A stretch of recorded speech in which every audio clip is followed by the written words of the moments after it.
We should be live. Hey, smack 'em a guy.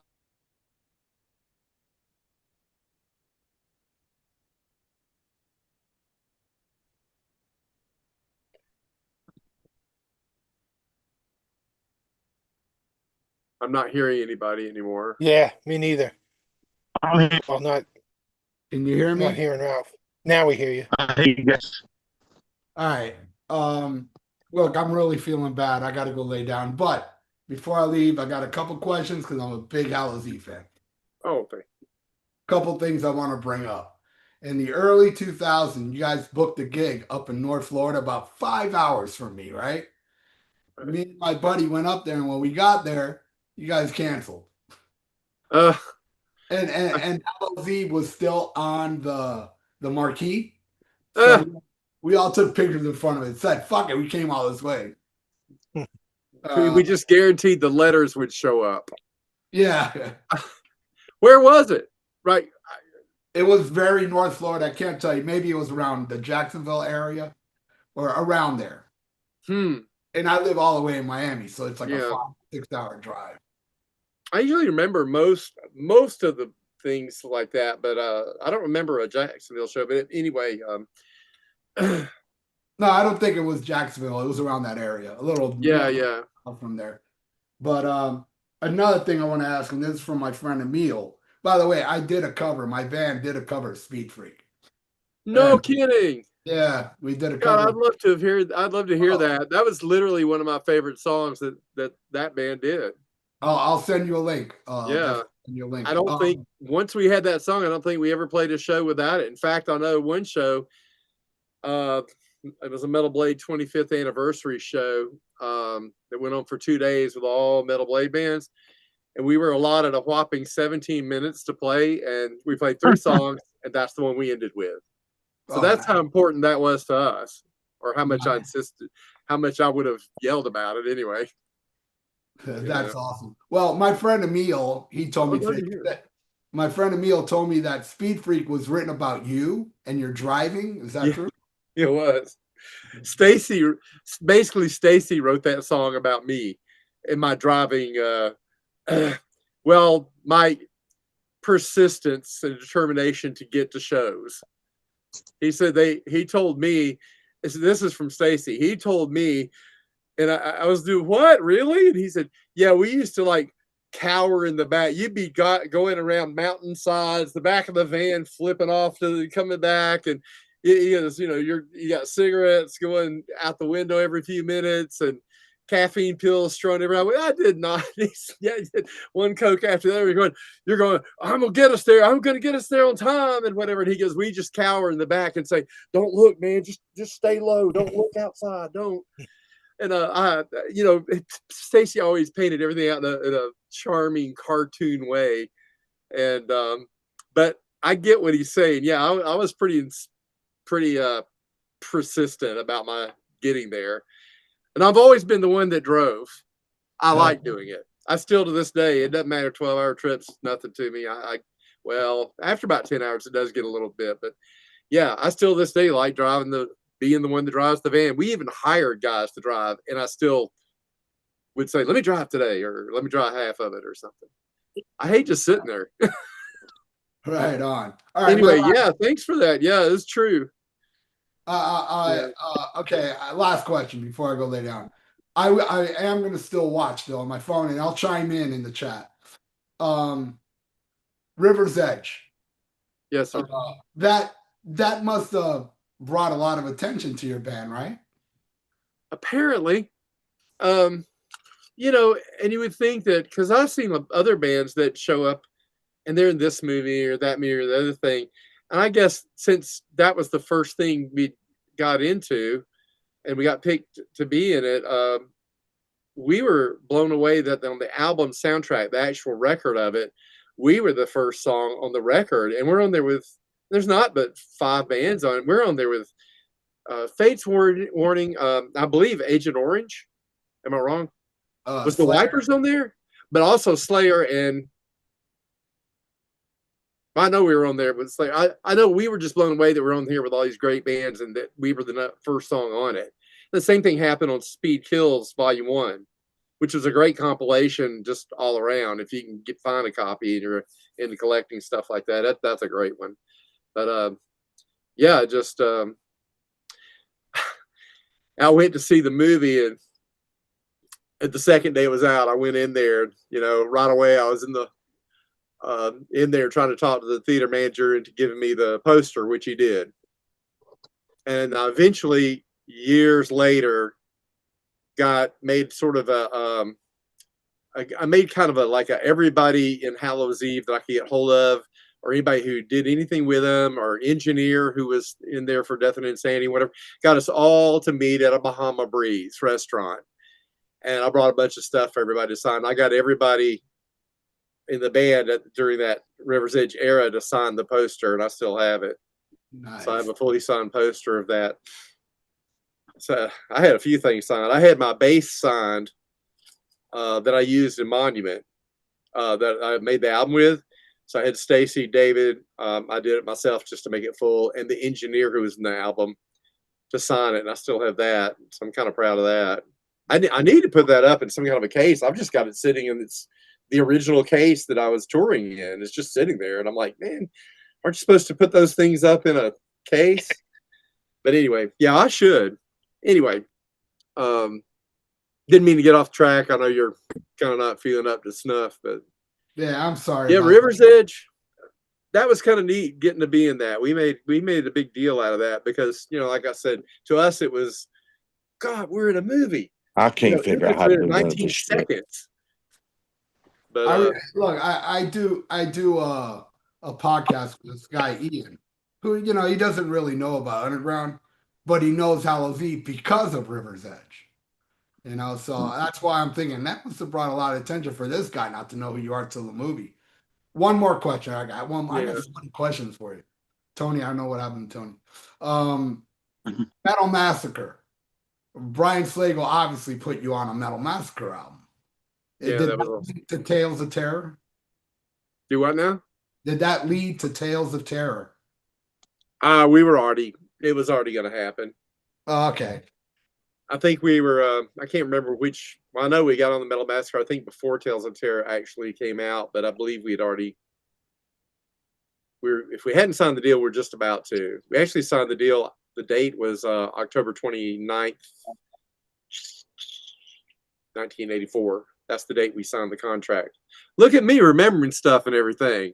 You ask me something later, and I won't be able to tell you the name of it, like what's on TV, and I'll go, like I don't have words, but I remember what happened in 1984. Right. Yeah. I don't think it led to it, but we were already doing it. But it took forever for the album to come out. We actually made the album, recorded the album in 1984, part of it in July of 84, and the other part later. But it took a long time for it to come out. At some point, we were told that why isn't it out yet? Because it was months. And we were told that the actual master tape, because it was one little master tape, that it had been misplaced in UPS. So there was this huge delay, and we ended up not being released till July 12th, 1985. I think the same month as Megadeth's first album, a month or two after Exodus, Bonded by Blood, same month as Hyrax. Nasty Savage came in August. So we were right in that area. But honestly, if we'd made the album and it'd come out right away, we'd have been almost a year earlier. Wow. Right on. Well, Tommy, I'm going to continue watching. I got you. And thank you again so much. I wish I felt better. No. But these are the most important questions I want to ask. So, oh yeah, man. I'll let the Almost Humanoids continue the interview. And again, all right, Tony, I'll be chiming in. All right. Thanks, man. Good to meet. Thanks. Likewise. Can you hear me okay? Oh, I can hear you great. Okay. Yep. Thanks. I'm the last one that can't figure this out, and my microphone is not on or something. So good. How you doing, Tom? I'm the same. I'm doing well. I'm here with my evening tea and my sneaky way of sneaking in Megaton Communion's logo on the show. It's a I'm band here with my Q2 cup. Atlanta traffic, and I stopped at QT. So there you go. Good for you, QT. There you go. Motorhead. There you go. I know you've been plenty of Love's truck stops in your Oh life. my God. I hate trucks. I hate yeah. I've been in a lot of Loves and a lot of Pilots. We even have our favorite ones because you go up and down the road so much, you start having don't stop at that Cracker Barrel. They're always crowded, and Right. Exactly. you're way away from home. And why do you know which Loves has the best coffee? What's that about? Yeah. That I one know. doesn't have pickles. You know those kind you like? They don't carry those. But go to the next one. Keep going down Highway 40 about 4 more hours. You see the one with the good pickles. They got a Chester's chicken too. Yeah. Oh, you got to keep me away from Chester's chicken. I love that stuff, but I'm a diabetic and I totally am not supposed to be eating fried chicken. Yep. How you doing, Ralphus? Oh, great, man. I was really psyched for tonight. Glad we didn't have to cancel it with everybody being sick and whatever. Right. A huge Hallows Eve fan. Actually, now that it's 2026, I first seen Hallows Eve 40 years ago this Oh. year. I seen him in 1986. And I got to just tell the story about my first time seeing him. So, Hallows Eve in 2006 put out this great History of Terror box set. And I already had, like, as a kid, I had the original cassettes as a kid, and I have them on vinyl. Here I got the vinyl, Holy and I bought this one again just to get the poster because I wanted the poster in it. I had the original, got my monument, and I even got this one, which is it's limited to out of 500, it's 462 is the number on this one. But I'm not want to bring that up right this second. It's so on this when the CD box set came out, I needed them on CD. I only had them on cassette and on vinyl, so I was excited. I just bought it as soon as I seen it. I didn't realize it was a DVD on here. Now the yeah. DVD is like super important because on here is the show that I went to 40 years ago. It was at a place called the Grunge in Middletown, New York. I was 16 years old. Now Holy the cool smoke. thing about this show is that about a couple months before this show, Carnivore and Whiplash was supposed to play the same place. It was a warehouse. It was up these flight of stairs. And at that show with Whiplash and Carnivore canceled, but there was a bunch of other good bands. And that was the first time I ever seen slam dancing. So people are just jumping off couches and stuff and slamming like crazy. It was awesome. It was like a big party to get a keg up there. So a few months later, Hallows Eve is playing there. I hear some voices, but a few months later, Hallows Eve is playing there. Oh, is that I'm hearing myself. I'm hearing like an echo. But anyway, Hallows Eve was playing, and we practiced how to mosh for like 2 months for that show. Are you guys hearing the echo that I'm hearing? A little bit. I'm here. Okay, I don't know why that is. It's not horrible, but Let me see if I can. I heard Ralph's voice delay a little bit, but it's not horrible. Okay, can you hear me now? Good. Yeah. Oh no. Okay. Yeah, I'm sitting in my studio and you're on the studio monitors. I don't have my headphones on. So I just got activated the volume knob and turned me down. I think that's what was doing it. That's okay. That's what it was. Is it echoing now? No, I don't think so. No. So okay. Anyway, at that show, we waited for 2 months we heard Hallows Eve was coming. I had the first album and the second album had been out. It's in December, and we moshed the entire set for Hallows Eve. Like we stopped for a second. That was a great show. I remember it. It was awesome. Every time we got in front of the band while we were going around in the pit, we'd stop and look at the band for a second. Then we just kept going around, and we practiced chicken skanking. We would get drunk in the woods by our house. We were upstate New York, and we would practice.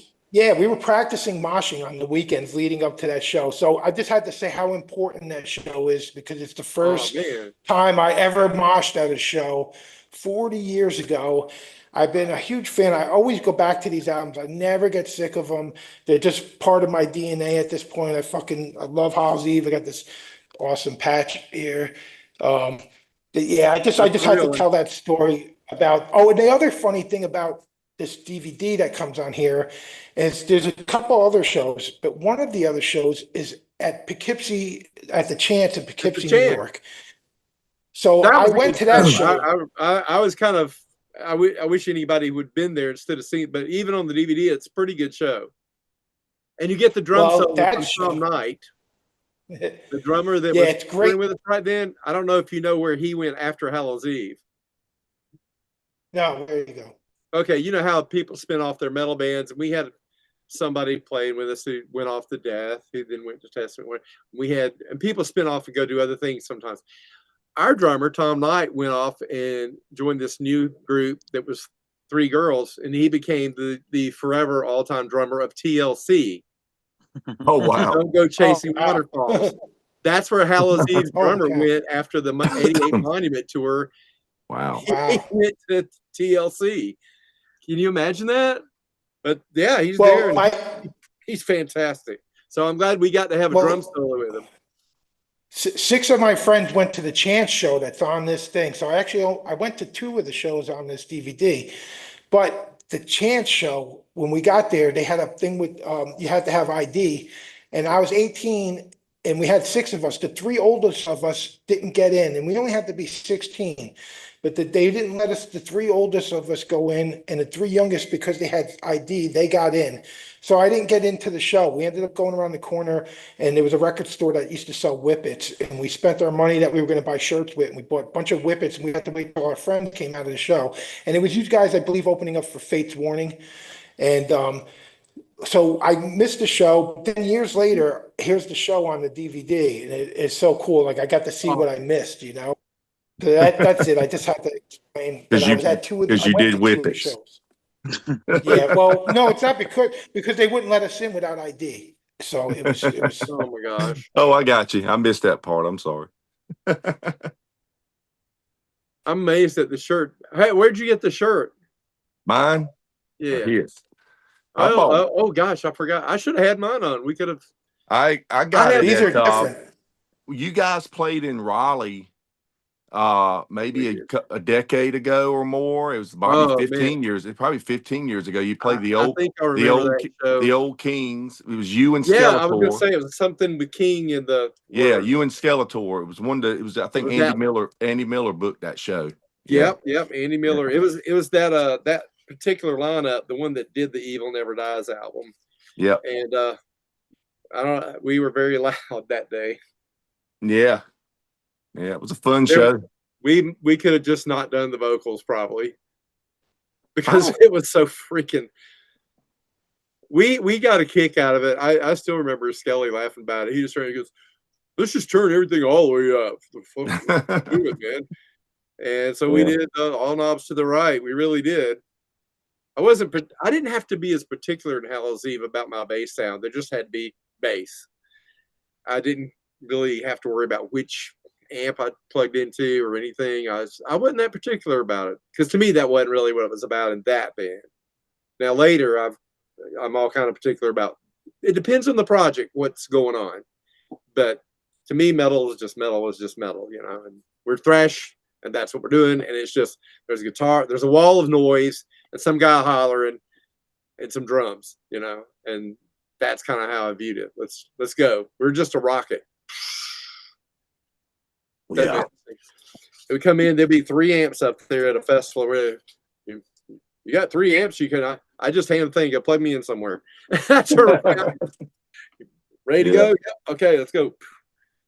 I had no idea what it would sound like. I'd hit that first note, go, holy smoke. Well, that's what I'm going with today. But Tommy, I'm coming in a few minutes late here, but I don't think I missed. Did you have you told the story about how you guys got signed, how you eventually appeared on Metal Massacre? We were very excited about the Metal Massacre thing. We Metal Massacre 6. Yeah. So other than our demo tape, so on record, so that's the first time we're on vinyl. And I think pretty much all the bands who got, I read many interviews about the other bands who got on Metal Massacre, and there was such a reputation about it. I think everybody was, you know, the mindset today might be different, but back then, if you even got on a compilation, it was almost like you thought Well, I don't know if I made it, but I did. It's kind of like that was almost enough for, for that day. You went, wow, we're on a real record. Well, I just don't have to go to work tomorrow. And that's not true, but it felt great that you were really, it made you, what would you say? What would be a word for it? It meant it was real. It put you Yeah. on the map. It put you on the map. On the map. Yeah. You were legit. It made you legit. That's the one I was looking for. Too You legit And that to was just quit. that was just a demo recording, right? It wasn't like the whole It first actually album, like was. 2 different demos put together for We the only album. made, well, what happened? We made one demo. What happened is a little bit expanded story because it's a little interesting. So I'm looking at a paper we had here back in the days of paper. It was called Creative Loafing. It was kind of like Village Voice, except it's Atlanta. It's a little smaller than that. And in it, they would have things where people would put out, guitarists looking for a bass player, things like that. And people might, so I saw in there, and it said, Nick Jameson, you'd never believe it, Nick Jameson, bassist of Foghat, will record your demo right now for $500. And I went, really? I remember waiting in line to see that dude play. And he's the one who produced them too. He didn't just play on Fool for the City, he produced it. And I was like, I called him up and he answered the phone. I said, yeah, we want to come and record our, I didn't even ask anybody. I didn't know how we were going to have the money or anything. I just said, really, can we? Yeah. When? Next week? And I was like, yeah, shit, yeah. I was like, fuck yeah. So we went and we recorded, what became Valley of the Dolls / Metal Merchants and the song Hallows Eve. That's all recorded. So that became our demo tape. So the master of that, what's on that is what we turned in for Metal Massacre.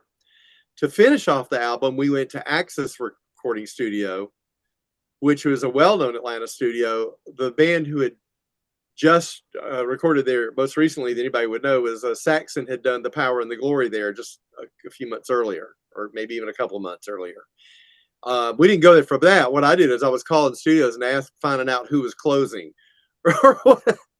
This studio was a great studio, but it was closing. And so I got the engineer to let us in quietly at night, early on Saturday morning. And he was probably pocketing the money. And I said, and he said, I'll charge you by the song. And I said, okay, we have 4 songs. Well, we had 5. So we went in. But I know he wasn't familiar with metal, and he wasn't having different abrupt parts to the song was unusual for him.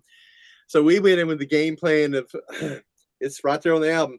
We did Horror Show and then The Mansion. And what we did is we just counted like 8 beats, and then we got to the end of Horror Show, counted like 8 beats silently amongst us, and then started playing The Mansion. The whole thing was done together and live as if it were one song. Since there were these different sections in The Mansion, he didn't flinch. He just, okay, I don't know if he knew or not, but so he charged us for 4 songs, $400. Anyway, all the recordings, no, and then there was the mixing cost, but all the recordings for Tales of Terror ended up being $2,000 between Nick's stuff. So anyway, so we had Nick's stuff already. That ended up being on the album too. And here, not even a year ago, a demo tape collector was hitting me up for the demo, and I said, we literally have one in the house, and it's actually my wife's. I don't even have one. And I said, dude, it's the exact same recordings. There's nothing different about it.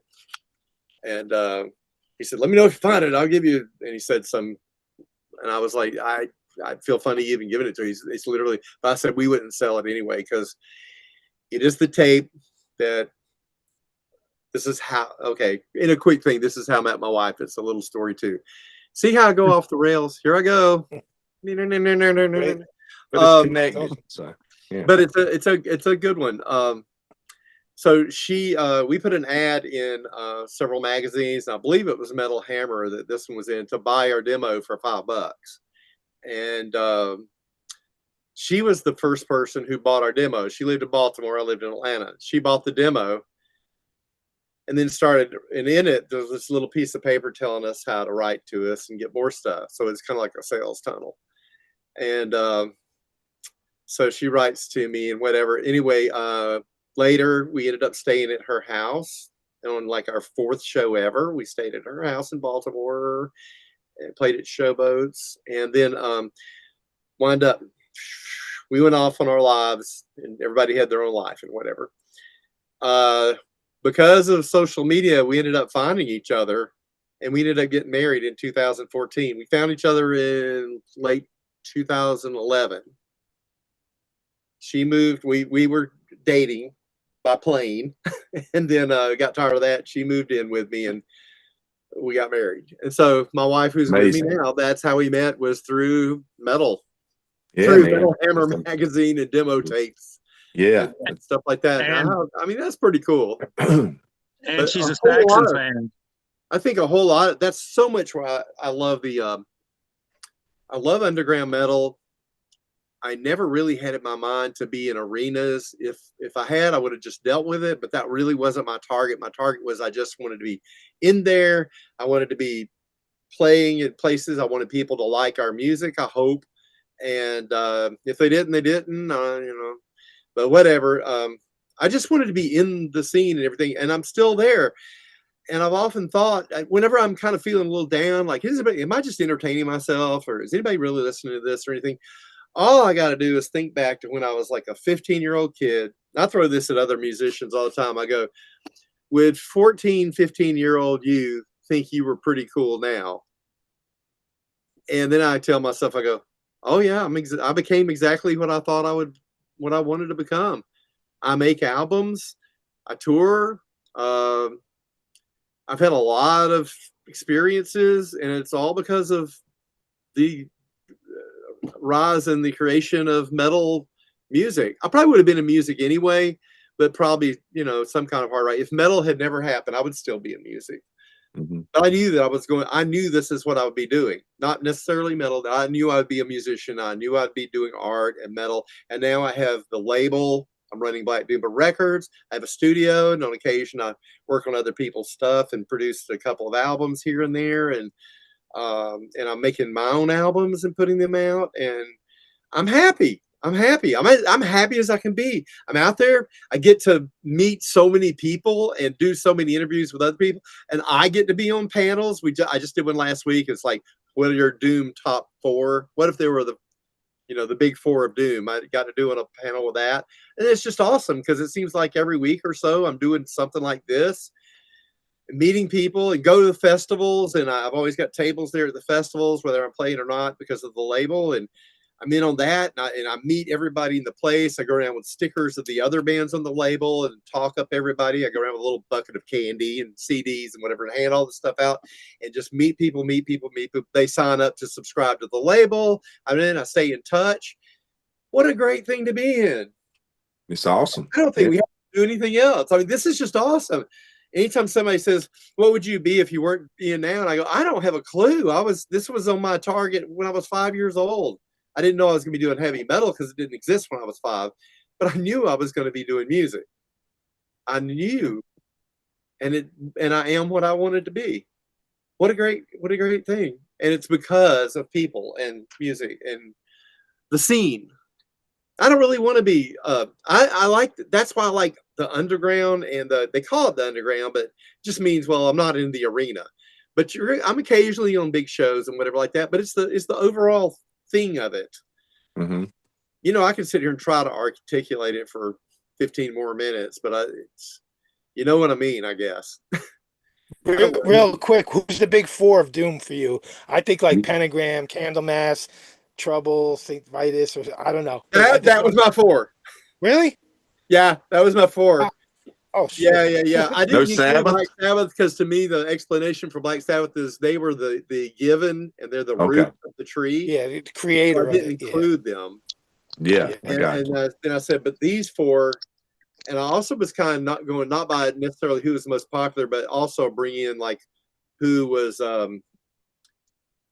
influencing a lot of the other bands, because you could bring in other bands later, like in the 90s or whatever like that, but you knew that they were influenced by these bands, and they kept coming back to kind of those 4, even if they're not your favorite band. They were kind of they were doing it when no one was doing it. No one was really, it wasn't like a big scene back then. There's a million. And I was, I was quick to point out that these guys started so early with their sound that they weren't sitting around going, "Hey, let's start a doom man." The term didn't exist yet. There wasn't a coagulation of. It was just more like a Sabbath like thing. Let's do like a Sabbath metal. It's Sabbath just metal. what fell out of those guys naturally, and that's what they wanted to do. I remember the first time hearing, especially Trouble, and first time I heard Trouble, I was playing with them, and it was the first Milwaukee Metal Fest in 1987, July. I don't remember the date. I think it was July in 1987, and they were on the bill right there, either before. I think Death was before us, and it was us, and then Trouble. And I remember standing there going, now that's different than everybody in here, because I'm seeing destruction and this and that. And the only thing remotely close to him was the headliner was the brand new King Diamond. And so there was more melody going on in that sort of was more like the melody of Trouble in a way. That was Abigail. That was Abigail. Attack, that amazing dual guitar attack was in both those bands too. That was the Abigail tour, and that actually played when they played Brooklyn, New York. I went the first night; it was Anvil Bitch opened. The second night, it was Trouble and King Diamond playing Lemoore's. So that was good fit. Yeah, I remember Anvil Bitch. We played with them in Philadelphia one time. Yeah. We might have played with them another time, but I remember them in Philadelphia. I bought the album before the King Diamond show, and then they just disappeared after that tour. I never heard from them again. Right. So Tommy, we were talking about that. So you got hooked up with Metal Blade to be on Metal Massacre 6, and so Brian offered you a record deal. And I think you told me once that you guys hadn't even played a live gig yet. No, we were all about concentrating on being good first. We had a very intense practice schedule that I still don't know very many bands. I'm sure there are some bigger professional bands that were the same, but there aren't many bands that would have practiced like we were militant about what we were doing. And I mean, you didn't want to be in our band and like be late to practice or not show up. That costs money. We would actually, we charged ourselves. That's how we got like our first shirts. So 15 minutes late to practice was $5. Missing practice was $20. Missed 3 practices and you're out of here. We don't play with you anymore. Who was late the most? You know who. Stacy, I'm sure. Stacy, we had to work around Stacy watching football sometimes. Yeah. We argued about that. But wasn't your first show the day that the album was released? Yeah, like, and that's really a show until the exact day. I still kind of pay attention to that, and I still haven't found a band yet that can say that they didn't play their first show till the same exact day their first album hit the shelves, was released and hit the shelves, which was July 12th, 1985, and that was the date of our first show. It was in Atlanta, and we played 2 nights at a place. It was a Quincy's, and it was a hotel bar for a Quality Inn. And I went in there and rented the place. Our very next show, and I not too many bands can say this, our very next show was out of the country in Montreal, and we're playing at the Montreal Palladium, an ice skating facility. And the lineup was Agent Steel, Hallows Eve, Exodus Metal Church, and Slayer. And I just found this out. Somebody told me this year that we were actually a replacement. It was supposed to be Megadeth. It was supposed to be Agent Steel, Megadeth, Exodus, Metal, and apparently Megadeth didn't make it for whatever reason, and we were called in. So I just found that out. I'm not sure if that's wow or not, but I was told that. So I was told that by somebody who lived there. Somebody in a band. So anyway, yeah. So and that was our third show is in New York at Lemoore, playing. We're on a string of shows with it's us, Nasty Savage, and Slayer, and there's about 10 shows of that with some space between them, and we book shows in between it. Maybe about a year later, it's still kind of like that. And I think that's when we ducked into Middletown for that show.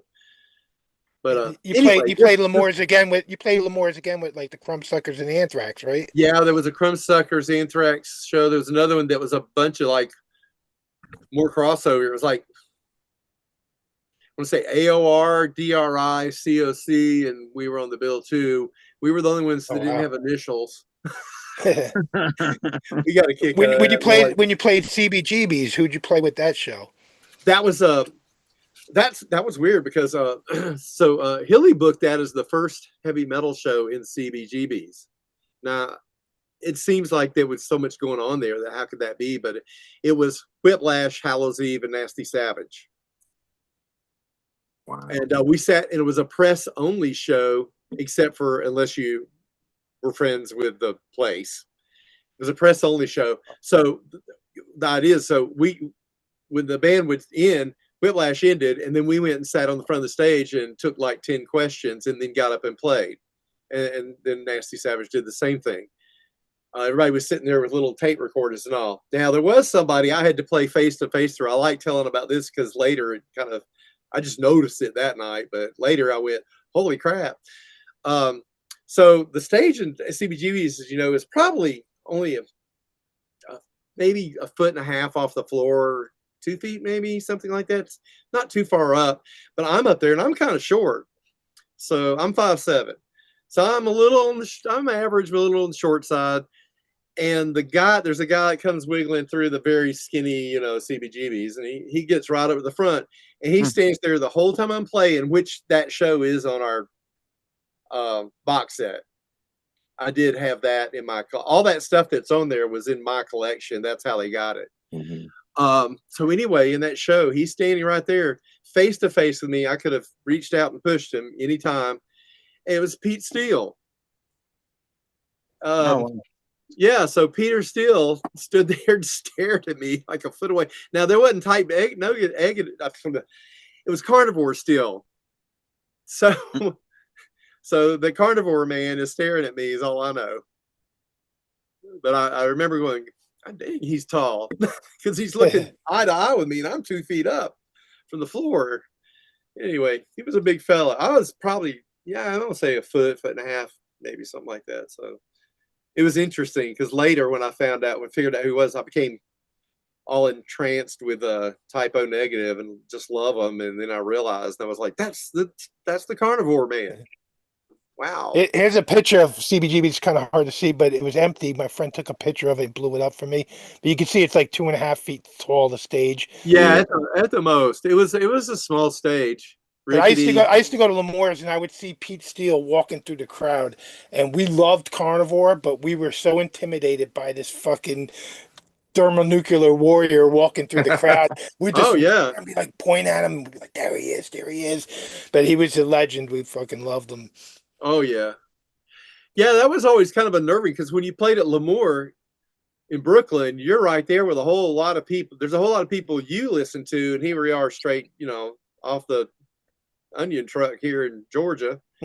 And we're out there, and I'm looking down and seeing people I listen to standing there, and they're listening to me, and a lesson learned. So I tell a lot of the bands, especially like on my label, we have a lot of intense conversations behind the scenes in our little chat. And I say, they'll talking about me, and I go, you realize that those musicians are fans too. And sometimes the people you like have your album and they like you too.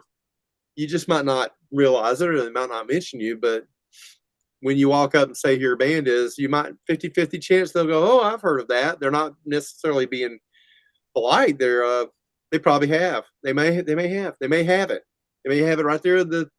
Well, now we're streaming, but we're talking so old. I'm thinking cassettes and stuff in the van. Yeah. But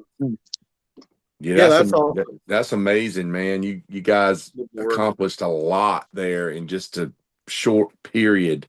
It was kind of a short period. We did so Tales of Terror came out in July of '85, and very shortly after in '86, Death and Insanity came out. We already had 4 of the songs. Yeah, we had. Yeah, I got a little bit of a. There you go. That's my pass. Yeah. So did the little guy have a name? The big guy or the rat? The guy. The guy on there. We called him Mortuary Harry, kind of casually. Yeah. that was my we said we had drinking names, and my name was Mortuary Harry, but that figure had nothing to do with me. That was more of a that to me looked more like Stacy or Skelly to me, and it came I thought he from was Rocket. I thought he was Rocket. I thought that was his nickname, Rocket. And I got this. I forgot to show this oh, yeah 40 shirt. yeah I There's a love that one. 40-year-old shirt of that character Wow. eating the rat. Wow. Yeah, And that was my this is favorite from shirt that from back show at the then. Grunge Club in Middletown, New York. That's on the Oh DVD. man, thanks for And, getting it. and here's the back. Yeah, Yeah. the DIE World Tour 86, 87. Of course, My parents loved it when I World. wore this when I was a 16-year-old wearing this with a big die on my back. They're like, "What the fuck is that?" But I think Die. Stacy's wearing that shirt with the DIE on the back That's cover what he did. of Yeah, he cut Monument. the sleeves off and wear shirts backwards. I don't know. It's just kind of a thing he did sometimes to entertain us, I guess. Yeah. But he thought it looked pretty cool. So the shirts you can get now at Back from the Dead merch. And they also have seasons of Mist, but from the Dead merch. So I set up a deal with them, and what I did is I had one shirt each of our tours. The Tour of Terror 85 and whatever, DIE, and Brothers of the Mighty Decibel. That's what's on. that's his shirt. What's on the back. Yeah, that's what's on the It- back of these. Yeah. Well, Right. yours is your Tony's is different than mine. Mine's a little different than yours, right? I can see you got the original logo. Yeah. Mine's a little bit different. Yeah. Mine says Tales of Terror 1985 tour or 85 tour. Same. Yeah. Then it's the real one because the way they got it's because I took photos here, literally right over there. I took photos of my shirt and sent it to the company, and they were able to recreate the actual tour shirt by doing that because I had one of each that had just sat there for years, and that's how I did it. And so now those are legit. They really came from the official Hallows Eve because they come out of me. So, and I'm the last. How about this patch? Ever. Is this patch official? I think it looks like it is. I mean, I just made some just like that. So what it turned, yeah, that's it. It's pretty big. It's like 3.5 inches or so. Yeah, I mean, I've got some somewhere, and I could hold them. I'm about to put some of that stuff up online. I just hadn't got around to it. I've got so much merch in here that and at the warehouse that I keep running across things that I've never even put up for sale. And then I'll find like 5 of them, and I go ahead and put it up on Bandcamp or something. And go, here you go, and if it's a Hallows Eve thing, it'll go right out the door. We love show and tell on this channel. We like sometimes our topic is just say the band's name, and then we just pull out all our shit from that band. So Yeah. if you come back on again, we got to do show and tell. I should have. I got some interesting stuff. I'm sure you do. There's so much to dig through. Oh my God. I'm looking at this chest over there that's huge. It's 4 feet deep. It's about 6 feet long, and it's about 4 feet wide. And it's chock full of nothing but Hallows Eve live tapes, photos, magazines that we were in, whatever.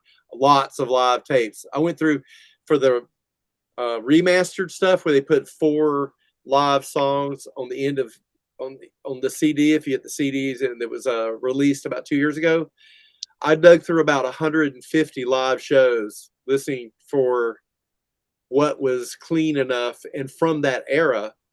So if you get the Death and Insanity one, you get stuff from that year. But there were 4 songs. I had to listen to a lot of music to find 4 songs that were clear enough because these are all like board tapes and stuff straight from the soundboard. Right. So, and then I would basically reamp it. I would play a CD player right here, put a nice big fat UZ mic on it, and run it in through the studio, kind of conservatively clean it up a little, and then I sent it to Metal Blade, who had it mastered at the people they usually use in Germany, and I don't know who that is. I'm sure their name's on there, but they had a guy who took what I did, and I gave it a little bit of false stereo too. I had to go in there and put some. I got some software that'll kind of, if you add some reverb, you can split the reverb, and if you just kind of conservative about it, so it'll give it more of a stereo effect than it really had on it. So you can record in your home like kind of studio, like a lot of bands has like that one guy that could actually record like a whole album in his off his Oh computer. yeah, I produce whole albums here and everything. Yeah, this is you can't see it because it's in front of me. Yeah, I've Pro Tools. I got Pro Tools 12.5. I've got 220 7-inch IMAX. I'm looking at right here. I've got 8-inch, 6-inch, 5-inch speakers on either side. Rocket 6s. The 5 inches I use to replicate car stereos because 80% of all people's mute, they're consuming it in their car, a whole lot of it. So I want to make sure it runs in the car. And even then, when I run it off, I run it off to myself, literally drop an email to myself, go to the car. I'll go out in my car and sit there and let's see what happens and put it in the car and sit there and listen to it. To me, that's sort of the last thing. Does it pass the car test? Yeah. The real car. I go, if it don't sound good in here, and you can take, and I'll take it and kind of A/B it with some other stuff that I want to be of that level. So then I'll take it off and I'll go, I can master stuff. I've mastered other people's stuff, but I won't master something if I'm tracking it because I feel like that your ears are too used to it. I think there's a point where you're too at one with it. So I put the second set of ears on the master. So I got a guy in Nashville. I have master all my stuff. That's how you do all the Dire Wolf stuff. You It's record it mastered by a studio in Nashville and comes back to me. And he does it fine and all that, but I'm afraid if I'll do it, a lot of people just when they get through recording, they go, okay, let's master it. Bip, bip, bip. And I'm like, I don't think you can hear it anymore. And I take breaks too. So like I had a band in here from Michigan that stayed in here for 5 days tracking. This is how I do. And after about 4 hours, I'd say, okay, lunch. And just like you're at work. And I'd say, okay, let's go to lunch. I'd take them across the street, or my wife would have a big pot of food going in the kitchen or whatever. And we'd take an hour lunch. And I'd say, okay, y'all about ready to go back? An hour's up. And I said, yeah. I said, the reason I asked y'all to do this is to get away from it. Now you're trying to lay your lead guitar track down. And you're going, I don't like that one. And I go, okay, it's lunch o'clock. Let's go. And then we come back and I go, you get to do it twice more. And after that, we're going to move to something else. And you'll come back tomorrow. And maybe I'll have a magic lead for you fixed up. but there's only so many times you need to do it before you're just doing it for the fuck of it eventually. Yeah. You need to get away from it. So we'll walk off and come back 4 more hours. And usually at night I'll pick at it. Early in the morning before the band gets here, I'll pick at the mixes. I like to get the drums mixed as much as I can while I'm tracking them, to the point where the other guys, so they can hear the panning and a little bit of reverb. I don't take it out all the way. I don't do the entire mix till they leave. I don't let them stay in here like a peanut gallery. I tell them, okay, you've tracked it all. You can sort of hear how it is. There's a rough mix going. Bye. Go back to Michigan or wherever you're from. And then they go, and what I do is then I do mixes and I send them MP3s and say, how's that? And and then they give me a change. And in my opinion, the way I stop them from getting too many changes is after 2 free changes, I charge them per change per track. $10 per change per track. So that makes them think that cuts down a lot of their arguing with each other through me about whether those you can't hear me on the backup vocals. Then the next guy calls, the next thing goes, his vocals are too loud. That one you sent us last night, his vocals are too loud in the background. And so I've got this inner band thing when I'm in the middle. But if you charge them just a little bit for that, then they get a lot less picky. They start going, well, okay, well, it's pretty good. I go, well, I don't want to be just pretty good. That's not really the goal. I want y'all to go, God damn, this is the best thing we've ever done. I don't want you to tear your eyeballs out and think it's great. You need to be super confident that you're putting out the best thing. This is a permanent, your album is a permanent thing of what you did. You can play live shows to your blue in the face, and most of the time, nobody's ever going to, they're not going to remember it perfectly. They're not going to hear it. It's what you did on the album, the record, and what you're going to hear in streaming for the rest of your life. 20 years later, you still sound like that. That's what most people are going to hear. So it's got to be the best snapshot of the moment it can be. If you came back and recorded it a week later, it'd sound a little different. But it's a snapshot. You got to accept it eventually and just say that's the mix. But on the other hand, it's got to be the way I judge my own Direwolf stuff is this. I keep doing stuff to it till I go, wow. If I get emotional, if I'm hearing something and I go, hell yeah, I feel like I need to go out and drive fast listening to this. Or I go, oh my God, that is so moving because I know what it's about. And I actually get a tear or something. Now I know it's where it needs to be because it's actually not just clinical to me anymore. It's emotional.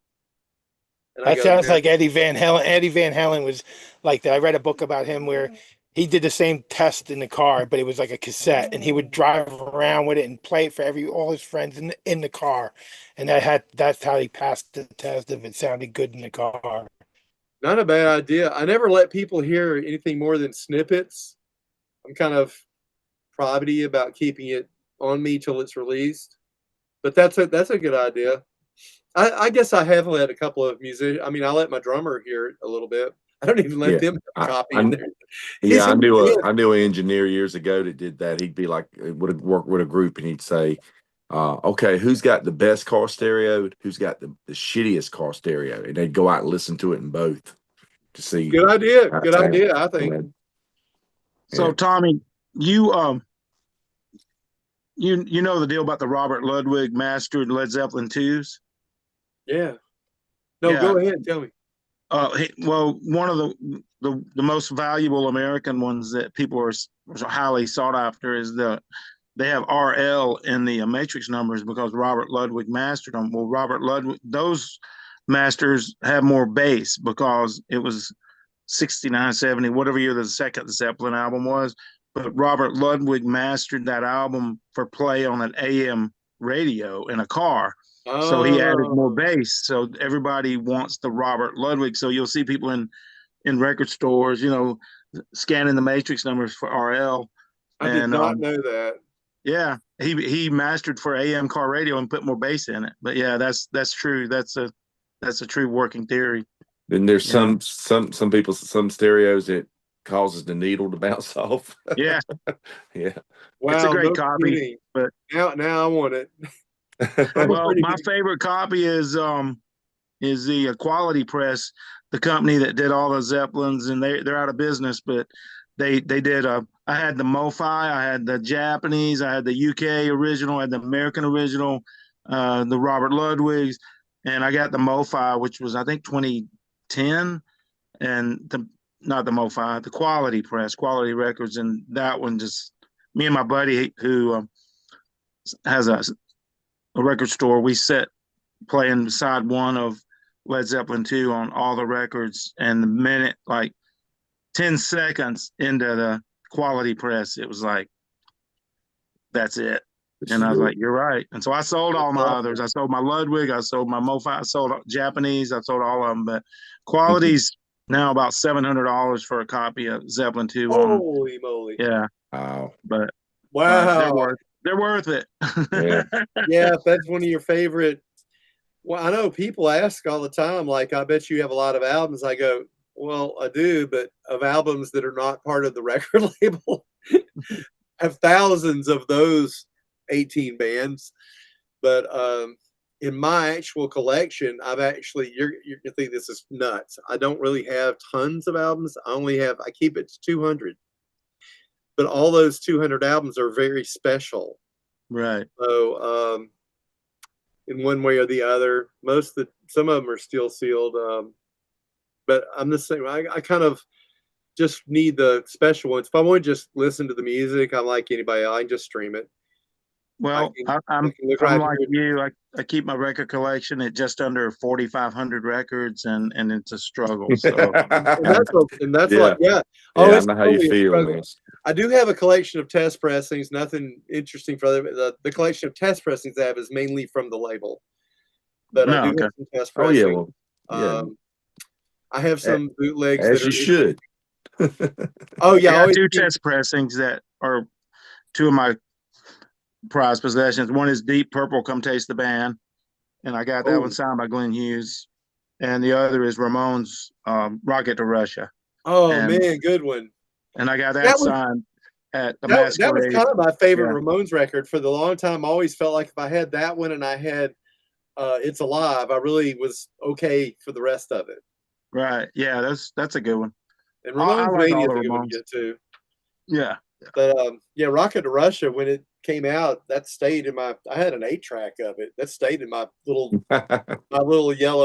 pea yellow Volkswagen Beetle that I So, rode around in. Tommy, I gotta, I don't want to get too far out of sync, but one of my questions I wanted to ask you was like looking back at you. I mean, just here on this show, you've already mentioned like amazing lineups, Nasty Savage, and all this stuff you guys played with.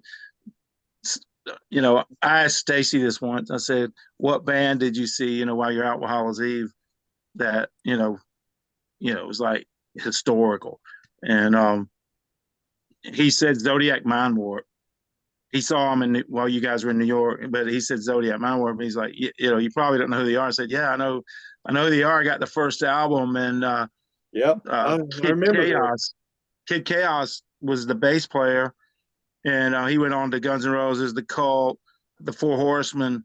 But he signed that the first album for me, and when he did, he showed me the what do you call it, the heat pictures, the thermographic photos, and he showed me the album where he had a heroin needle hanging out of his arm in the photo, and it's like, yeah, I know who Zodiac Mind Warp is, but I always thought that was a weird choice. So I wanted to always ask you, what band did you see that you like, punk or hardcore or metal, that you went, wow, this is historical? We really saw so many. I mean, it's like these days, I'll come home. Why don't you come down to the bar and see us play? And I'm like, man, I just got through with a whole string of shows, and I just saw like fucking 12 bands a day for the last. It's like I don't want to see bands anymore. I want to go home and like watch Big Bang Theory and pet the cat. I need my cat time. Is there one band? Is there some band though that you think, wow, I'm lucky to have seen that? It's like, oh yeah, a lot of them I probably wouldn't have seen otherwise because the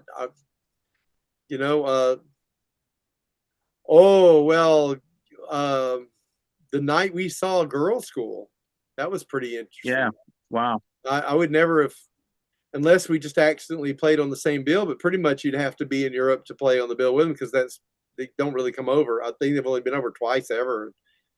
Yeah, they came last year or the year before last. Yeah, it was the year before last they came, and I couldn't make it to the show.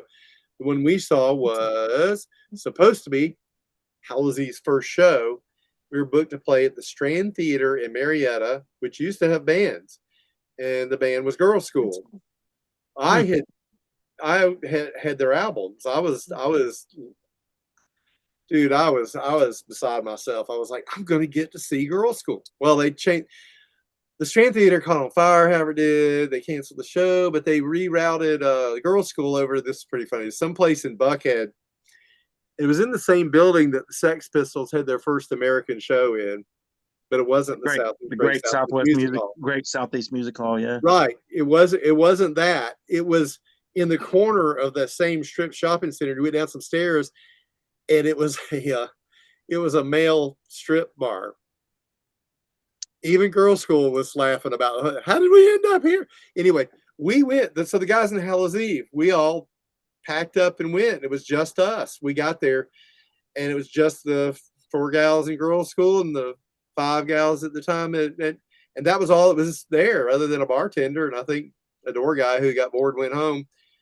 But it was so we sat around and chatted with him, and then they said, well, I guess we can get up. There was no opening band. We were told we were not playing. It was just going to be Girls School, no other band. So we sat there chatting with them. They said, okay, let's get up and play. And they got up, and they turned into everything. All of a sudden my stereo at home came to life, and there they are. Come on, let's go, and everything. And I'm having a blast seeing that. I'm just having a good time. There's a photo of all of us together somewhere. Wow. They told us to come around the corner and we could drink beer with them and just hung out and talked. And they had one person that was hanging out with them, that was riding around with them.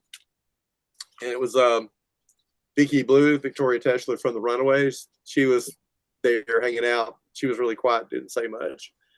So I didn't get to know her. She was just there. And but I got there's a picture of me and Kelly Johnson somewhere and whatever. So anyway, that was an unusual night. We got our own private show with Girls School. And to this day, I think that's one of my favorite shows I ever got to see because it was just us. And they did it anyway. They went full on. That's killer. you know, it was cool. Oh God, and Denise was such a good drummer. She was it was like I was sometimes it was I was watching the other Motorhead at Yeah, times in that band. yeah. There was a lot of moments where I was like, God. So anyway, I always liked seeing Motorhead. I saw Motorhead. We had a day off and they were playing at Lemoore, and we came back down there from the house we were staying at and saw a Motorhead show in New York. That was awesome. That Lamore might have been 84. Well, it was probably, I'm gonna say it was in December of '85 because we stayed at one person's house in particular for about 3 weeks. At that point, we were shooting out and playing gigs from his house. Oh, Basically, okay. he was sort of in not what they call upstate. If you're in the city, they call it upstate, but he was in the Orange County area, Washingtonville, Yeah, a little short. that's where that Middletown is. It's Orange County Yeah, too. right in Milltown. We were actually running around that area on days off, but we'd shoot down and play Brooklyn, shoot down and play CBGBs, then we'd shoot up and played at someplace in New York, Spring Valley. Spring Valley. It was called Club Manhattan. Hmm. Yeah. Played there, and we just kept shooting out. It was just easier to keep the same house, and we were within a couple hours drives of all these shows we were booked in that area, and we even went down and played Baltimore and came back up because we had to play Lemoore again like 3 days later, and I was like, let's just stay at the house some more. So this guy just let us stay at his house. Wow. That was pretty cool. Mhm. So I got really familiar with that area. Tommy, how did it come about that you guys got Lethal Tendencies featured on the cult film River's Edge from 1987? Ralph did ask that before you came on. Oh, he Tony. did? That was Okay. one of the few things Yeah. he told me. I'm not Well, I sure didn't hear- exactly. Bud Carr, I think Bud Carr came to Metal Blade. Bud Carr was the music supervisor, came to Metal Blade and asked him for some music. And I'm pretty sure, I think we were just getting signed and all that. And I'm pretty sure Brian just picked, he looked at his stuff, said, let's see, I've got 20 bands. At the time, I think he only had about 20 bands. Well, yeah, of course, the second album said, was out by then. So who am I about to push, or who's doing good? He went this one, or what. So Yeah. we got to be on River's Edge. We got to be on Black Roses. yeah, that's right. You sure are. Yeah, we were on Black Roses for just a minute. Kids playing with Aqua. I think he's got Batman and Aquaman. He throws him into the fire. He goes, throws him in the fire, and our music's playing. His dad said, "What'd you do that for?" And he goes, they're the bad guys. And I always loved it that our music was playing when that kid said they're the bad guys. Yeah. I thought the movie Pacific Heights, I thought that gave the music more effect, because Keaton's busting through the floor to kill this girl or whatever, and it's like it's playing Lethal Tendencies. Yeah, that was the other one that had Yeah. Hallows Eve music on it was Pacific Heights with Melanie Okay, Griffith, cool. Yeah, Michael that's a Keaton, great and Matthew Modine, and I'm a lover of films just like music. I'll talk production with you all day. That stuff's fun. What I want to know is who came up with that riff, and when you first heard that riff, like, what did you think? Like, I mean, that riff is magic. It's one of the most memorable riffs. Thanks, man. He called me. Here's what Stacy would do, because he really didn't play guitar at the time or anything. He had an acoustic guitar. I think he was just starting to kind of pick around on it. So I lived really close to him. He lived on one side of a 4-lane road on some apartments, and I lived on the other side of some apartments. And for those who know, that was Cumberland Club apartments for Stacy. It was Treetop apartments for me, next to Cumberland Mall. We used to meet up at Cumberland Mall and terrorize people. I saw River's Edge at the Galleria right across from. Oh, did you? Did you? Yeah. Yep. So he would. Here's what would happen. Same thing for Plunging to Megadeth. Same thing for. So he would call me up on the phone and say, "I've got this riff," and he goes like this, and he went, and he'd say it really. I got this riff. Got to hear it, man. He'd and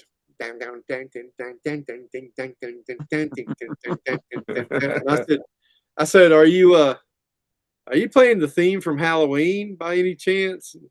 I listened to it and I went, and he goes, well, that's what I started out trying to play. And I went, so So now I know that's where the root of that riff comes from. That's what I was trying to play. And so then so what I did is then I'd pull up my bass, and he called me with all those songs like that, and I'd say, "Did you mean like this?" And I'd have my bass up to the phone, and I'd plug it into my little practice set, and like this, and I'd go da na na na na na a little more smoothly, and a little na na na na. And what if you put this part in? Na na na na. And he goes, "Yeah, that'll work. That'll work." And that's how those songs were written back then. He was calling me on the phone and going, "How about this?" No, no, no, no, no, no, no. And he did not even on guitar. He just called me up. And that's how Pledging to Megadeth happened. He called me up. He goes, "No, no, no, no, no, no, no, no, no, no, no, no, no, no, no, no, no, no, no." I went like this, a little more smooth, a little more like, but I knew what he meant, and so there was definitely some co-writing and stuff like that. So I never thought. So later, I tried to keep the band going after Monument. I made several attempts to gather some people that played really well, and let's try it with me back on lead vocals. Originally, before I got Stacy, I was going to do it, and then I didn't really like my voice on it. I'm too clear. I don't have that raspy Paul Di'Anno kind of Stacey Anderson thing. So I was pretty ready to fire me again. So I kept getting people together, and they just weren't right. It just wasn't right. It never came back to. And I realized that the magic, what I feel like was the magic on those 3 albums, was me, David, and Stacy working together. I mean, even though it has separate names on the albums for who wrote what, there was still a lot of working together on it. Gatekeeping a little bit, pushback. There's a scene in Bohemian Rhapsody where Freddie Mercury is apologizing to the others. He said, "I went and made a solo album, and I hired the greatest musicians, and they did exactly what I told them." And that's the problem. There was none of Roger's pushback. There was none of Brian's insults. There was none of, and I went, that's why it's never going to work again. It has to be to do what we were doing then, besides it being the era. We had to continue doing that as me and Stacy and David. And no matter how way I spin it or how I try it in my head, if you have David out, that smooth, fluid guitar style he had would just not be there. It wouldn't be the same. It just wouldn't be Hallows Eve. And he added a lot of riffs in that stuff that he really didn't get credit for. Stacy wrote the songs people liked a lot. He didn't write as much as everybody else, but he wrote like the main 4, 5, 6 songs that everybody liked the most. So when everybody talks about Hallows Eve, they go, "Oh, I love Pledging to Megadeth. Oh, I love Lethal Tendencies." They're all naming Stacy songs. And everybody tells me that they love the song Hallows Eve as much as anybody. Stacy didn't write that. That was me and Skelly. Skelly wrote the intro, gave me a cassette tape with 8 riffs on it. He crapped because he came back in and I'd made an entire 8-minute song out of it. He goes, "Oh, I thought you were going to make different songs out of all those." And I said, "Oh, no, we're just getting started." Slammed all that together and made an opera out of it. It told a story and had dialogue and everything. But a lot of people tell me that's their favorite song too. So I think that's the one I wrote that people remember mainly is the Hallows Eve song. The other ones were all kind of Stacy, but we all worked together. So I think when a band is having that magic happen that everybody likes, it's really hard to recover from that if somebody leaves. I admire the crap out of bands that do find their way after they've changed some main members, like say Deep Purple. And last time I saw them was like 3 or 4 years ago, and yeah, there's no Richie Blackmore, but you know what? I felt like I was seeing Deep Purple. There was no doubt in my mind that was Deep Purple. You And still other bands, got most of the band there too, A lot of bands. I mean, look at Death. How many members did Death have in it? It's still, they were transmogrifying just like we were doing. We were going to be a little different all the time. And matter of fact, but when Chuck first got started, we had just had like one. I think we were about to make Death and say he and I were having some conversation on the phone. We both talked about how he agreed with me that the band shouldn't stay the same, that it should try to transform and still like be true to that. This is in fact this band, but we're not going to just keep making the same stupid album over and over and over. And we're not going to always just just see how brutal we can be at all times. So, in our case, I was telling him, I said, I like to write stuff that's autobiographical, that's based on real things that happened to me or somebody in the band.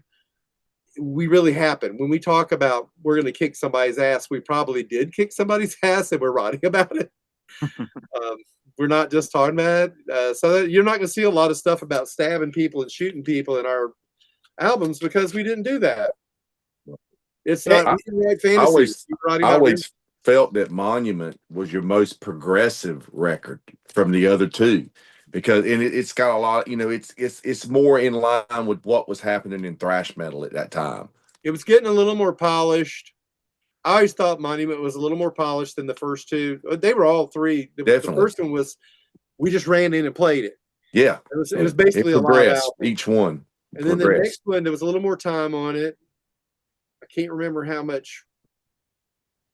I mean, I think that was 3 weeks to do that, and Brian Slagle actually came out for the mix. He flew out and he was there too. And I remember we were short. We were supposed to. We had a $6,000 budget, and we were short a little bit. We could have knocked if he had not been there. The mix would have been as it was. But since he showed up, he said we're looking like a little short. He pulled his checkbook out and wrote a $2,000 check right then and there, right at the sound. He goes, "All right, let's go. Let's keep mixing this thing." And I was like, "See, that's why we got out." See, that was a good idea. Anyway, so that was about a 3-week album. Monument we did that in about 9 weeks at Studio One in Doraville. The same place that's a lot of Leonard Skinner stuff was done there. Elf, Dio was done there. Cat Scratch Fever was done there. Journey Escape. Atlanta Rhythm Section. Yeah, Wow. all the Atlanta Rhythm Legendary. Section. That was their home. They were the session band there to begin with. When we were in there making Monument, Johnny Van Zant was in there coming in the mornings when we were, we weren't woke up yet. So he was coming in there and doing whatever he was doing, and then we'd come in at night. And but they were closing again. I was calling studios that were at the end of their days, and I found out Studio One was closing, and that's how I got a deal on it. So we were in there. I was going to ask. That's one of my questions that I was going to ask is how did you end up there, and was anybody from the '70s still there? That because all the Skinner, Skinner's first album and nothing fancy. Greg Quesnell was there. Rodney was in and out.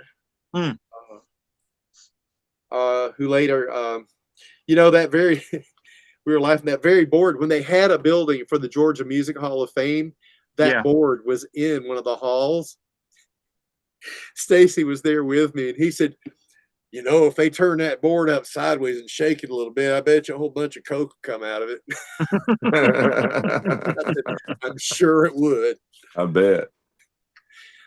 Yeah, all the bands I'm naming weren't exactly like, So on Monument, whose idea was it to do Sheer Heart Attack? I wanted to do, okay, here it is. Yeah.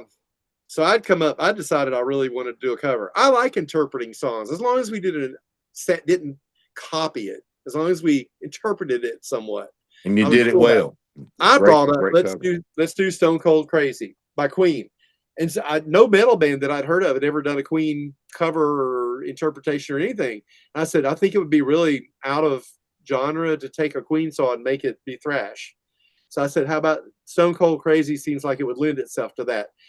And everybody said, oh, no, every bar band does that. They're right. True. And I said, well, that to me is one of the reasons to do it. We can take it, make it kind of our own. No, I got X'd out on that. So the gatekeeping is good sometimes. And in my opinion, still, I think that was possibly a mess up. Well, we didn't do it. But who did about 9 months later? Metallica did it. He got a Grammy. And I remember calling everybody going, I told you so. I told you so. Yeah. I mean, I know how Grammys get picked, and it wasn't, they would have, if they did it, it was going to get a Grammy anyway. But yeah, I knew that was the one to do, and they did too. So anyways, for second guess, then Stacy came up and said Sheer Heart Attack. I liked it because it had an odd timing and it was weird. And I said, well, as long as we put something weird in the middle of it. So David came up with this whole like metal jam breakdown for the middle of it.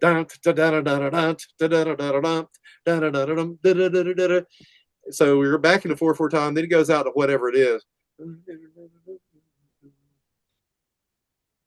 I think some of it's in 6/8, and some of it, I think it hops in and out of weird times.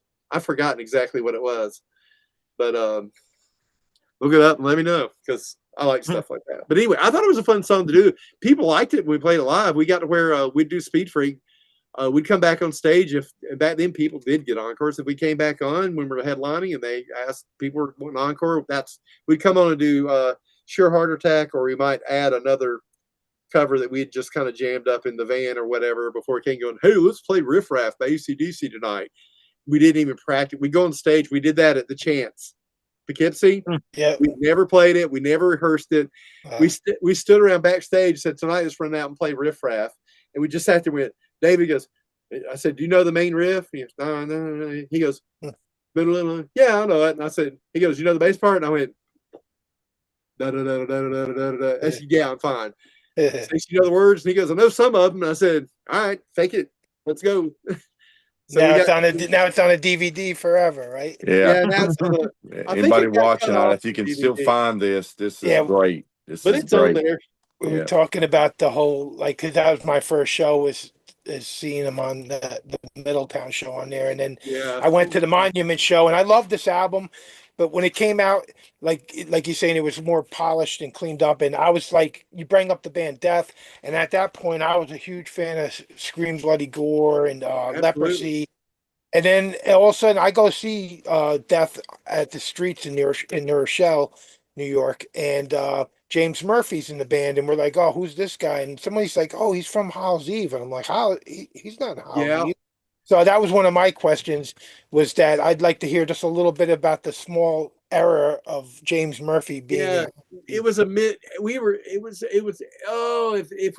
if Stacey had just not quit when he did, because a month later we had actually been looking for a second guitarist kind of the whole time. I like that David was by himself on stage. I like the sound of it, but I got that it would be great to have two guitars, because originally we did have two, and that was awesome too. So we kind of always had our eye out. All of a sudden, I show up at David's house a month after Stacey quits, saying, "Hey, you want to work on some music?" Because we're not thinking Hallows Eve's dead. We just think we need to get a proper drummer and we need to replace Stacey.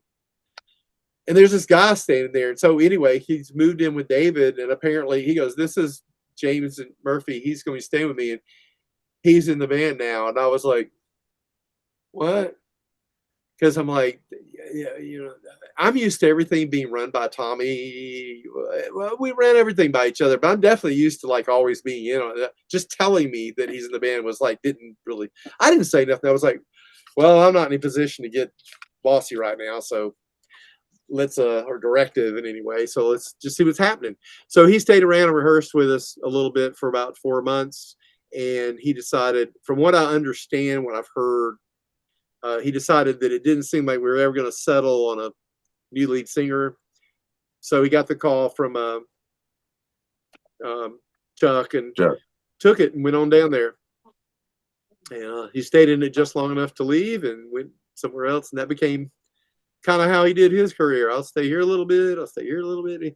He's got an awful lot of credits, but he doesn't really stay anywhere very long. Or he doesn't. He's an awful lot of guesting, which is pretty cool. Yeah. But that sort of became his thing, I guess. So imagine what if Stacey hadn't quit and James showed up? Then we would have had James Murphy. That would have been the band. Yeah. We'd gotten a singer. And, it was hard. It was hard to replace Stacey. Though he had a very unique vocal style. Nobody really sounds like him. He had some range about him, but then he had the guttural part. Right. So I mean, it's like we were talking about Lethal Tendencies. I mean, so many people talk about Slayer is what influenced death metal and so many death metal bands, and I'm sure they did, but. Man, Lethal Tendencies is almost like a blueprint for death metal, Yeah, he kind of barked it a lot. He out of love. Yeah, I remember him recording it exactly because it was just me and the engineer. And I mean, he's got that guttural. He's like, "Food," when he says chorus, that, and he's got the vibrato. And it's time out of mind. He's got the and it's awesome. Yeah, nobody sounds like that guy. On the Never Ending Sleep album, though. I heard a lot of Bobby Blitz, more. Like he has such an original voice, Stacy. But then when it comes to that Never-Ending Sleep album, I can't help but think of Bobby Blitz quite a bit throughout the Huh, album. yeah, I hadn't thought of that, but I get it. Yeah, he was different. We did about 5 shows, and I kind of it was okay and passable, and I enjoyed doing them. Not embarrassed of them or anything, but I could. It felt like, and I was hearing that it wasn't what when people want to see that they think they're going to see that album or whatever, or those albums, and then we come out, and he's kind of not. He's not doing the throw it up in the air like a baby scream, Oh, he was not doing all that, and he was kind of barking it, and I was like, okay, I feel like he's doing his best, but it's kind of phoned in, and I was like, I think people love seeing it and all that, but I was like, I don't feel like we're being Hallows Eve. I think it's me and Stacy getting by and having 3 pretty good players with us, and it So didn't feel Tommy, right. It didn't feel like a Hallows Eve. yeah. So Tommy, That I know I know we've talked about it. I don't know too many people that are aware that you guys were supposed to be on that Clash of the Titans tour with Megadeth, Anthrax, and Slayer. It was right when you supposed to be on that before Stacy It was quit. not that one. There was another one that we were actually. It was Slayer and Motorhead and Overkill. Oh yeah, I And, saw I that. went to Yeah. that tour. Yeah, that tour came to yeah, Poughkeepsie. to say, yeah, I know. Stacy came up to me at somewhere Masquerade or whatever one night and said, "Did you go to that show?" I said, "No, I did not go to that show." And he goes, "I did, man. It was awesome." I said, "Yeah, you were supposed to be playing that show, you idiot." Yeah, Exodus got on there, right? Instead of his. I think it was Overkill Yeah, Exodus because it was a Overkill. Oh, Motorhead. Testament too was on that. I think that was Oh, early. was it? Yeah, It was Testament. it was I know it was Slayer and Motorhead, and I remember being in the agency in New York. Remember, I went up there in person, and we were sitting there, and he mentioned those dates, and he said you were on that for like 10 dates or whatever. He goes, "Oh, don't not to worry about it." He said, I called in somebody. They're bringing Overkill into it." I Oh went, man. "Yeah." I said, "That's a pretty good replay. That's yin and yang for us." And I said, I'd like that myself, but I was sad about it. I'm sitting here in New York, and Stacy had just got on the. He just got up one morning, and we're in an RV with a trailer behind us. We're parked at a couple of parking meters on a corner in Brooklyn, and we're going to go in this place and get a little bit of breakfast. And I looked at him laying there, and I said, "He's not asleep." I know him real well, and I was like going, "Something's going on. I don't know what. But I don't know if he's playing a prank or what. I don't know what he's doing." He's laying there. We go in. And I said, "Hold on." We walked in the door. I said, "Hold on a second." I turned around, walked back out, looked in there. Boop, he's gone. I went, "Where's his bag?" Boop, gone. I went, "Well, there you are." Where'd he go? So I waited about, I went up to the, I got on some trains and went, I had a meeting at the booking agent's office, did some stuff, and picked up some tour support money, got paid for a couple of things, and then came back. Now we have Wow. money to keep going on the tour, but we don't have the singer all of a sudden. I call him. He says, "I'm not coming back. Fuck you guys." It's all. Can't we just can't you just come back and duke it out, or what can I say to get you to? No, that's not going to work with me this time. What can I do? What can I do? So anyway, he's not coming back, and we're supposed to be in Wisconsin, I think, that very night. It's a pretty good drive. I'm like, we should already be gone, and we're not going to make it now. Even if he was here, I mean, we don't have time to like go pick him up anywhere or anything. Go him fly back or anything like. We're going to have to cancel like 2 dates to even get him back. We'll pick you up in Milwaukee maybe, or Chicago. Chicago would be a good place to pick him up. But I don't know. It just didn't happen from then on. And we had about 4 more months booked too. That was the Monument tour. We've been touring from I believe we did press days at Metal Blade in LA in April. And so I believe the tour started in May, and it was us and Fate's Warning for about 2 months. That came with the chance. That was the chance. Yeah, which was in June. And then we did a string of shows with for about 2 months. Yeah, which was. and then we did we some of the shows had some other bands on it. MX Machine, I remember doing a bunch of shows with those guys.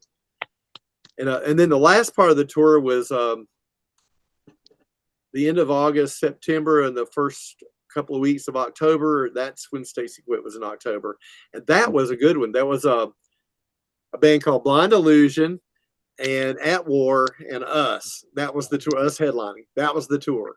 Damn, that's cool. Shortly Yeah. thereafter, Blind Illusion became Promise. Yeah. So I was watching, those guys every night and had no idea.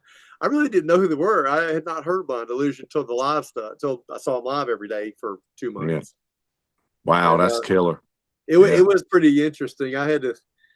Sometimes they didn't get their equipment up off the stage, so they just played through mine, and I get kind of mad because I come up, my bass knobs have been changed, and I'm not that particular about it, but couldn't you just ask?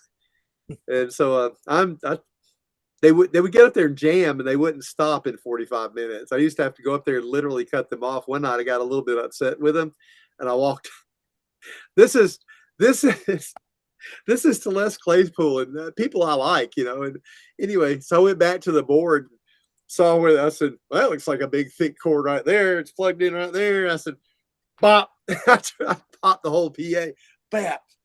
And all I could hear was the little drummer, That's the way to I pulled the stop plug it. on what later, became Promise. I'm kind of embarrassed. I'm kind of sad about it, but it's kind of funny too. I was like, y'all have got to stop. It's 45 minutes. I'm running up the stage doing this.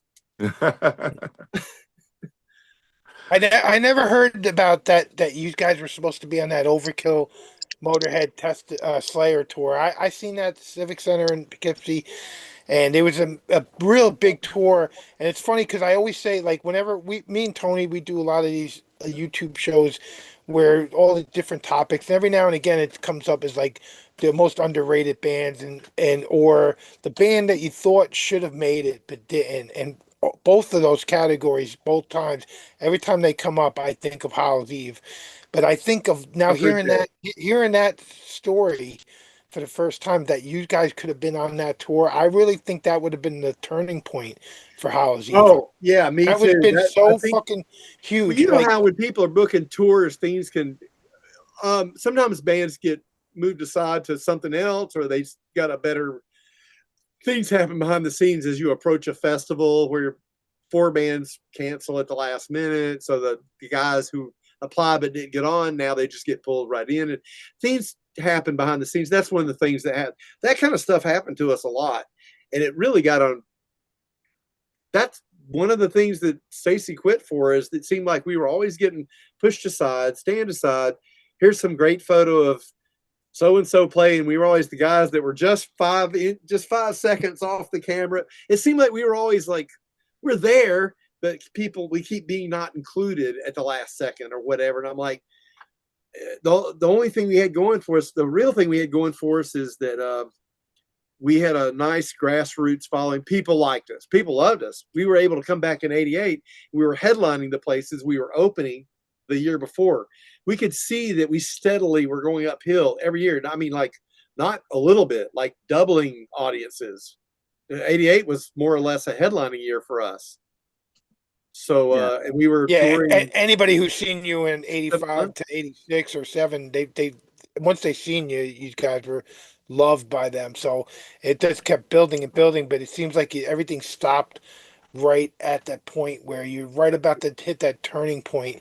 Maybe that one tour. And I kind of wonder about these guys, like, why didn't they become one of, not maybe the big 4, but just like right up there It where was another thing that had happened that year, just before Monument came out. We were supposed to go on, and we could have. I talked to Stacy 3 weeks later, like, come on, man, blah, blah, blah. And he goes, if you get rid of David. And I was like, hey, David didn't quit the band. You did.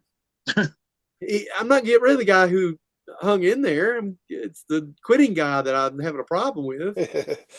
And so anyway, the Tales of, this is on the plate too. Tales of Terror. I usually don't tell all this. I'm sorry. I just feel like, well, I almost need a Megaton Communion is on my label, and I'm going to have a shot. There you go. To Megaton Communion, to you guys for letting me talk. Oh yeah, man. It's therapy. All right. This is rough. All right.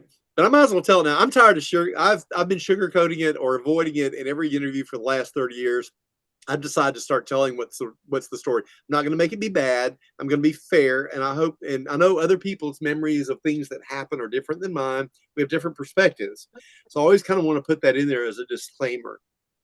I remember it going like this. So we had the first Metal Blade contract was, and they were really great to us, and I'm still to this day very appreciative to Brian for letting us do what we did, and thank goodness for him. He put me in a place that I'm not sure anybody would have.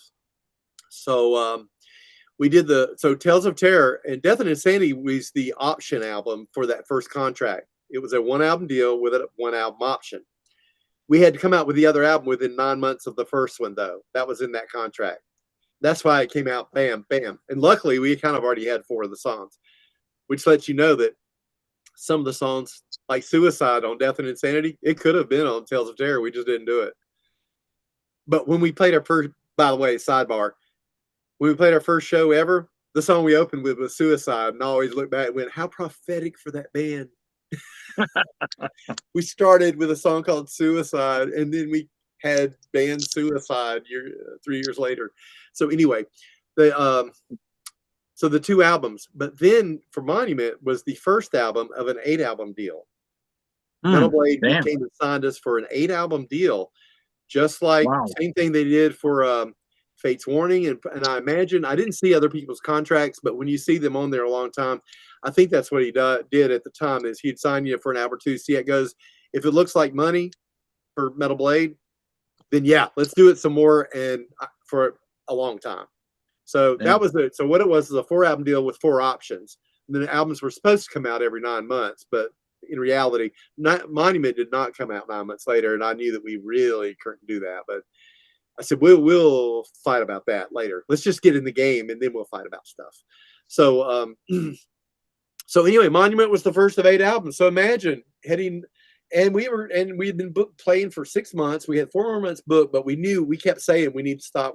We were really getting tired of us. We were writing new songs. We had new songs and new riffs. I remember David coming up to me at a bar in Raleigh saying, hey, look at this one. And I went over to the bar and grabbed a piece of paper and started writing lyrics for that song.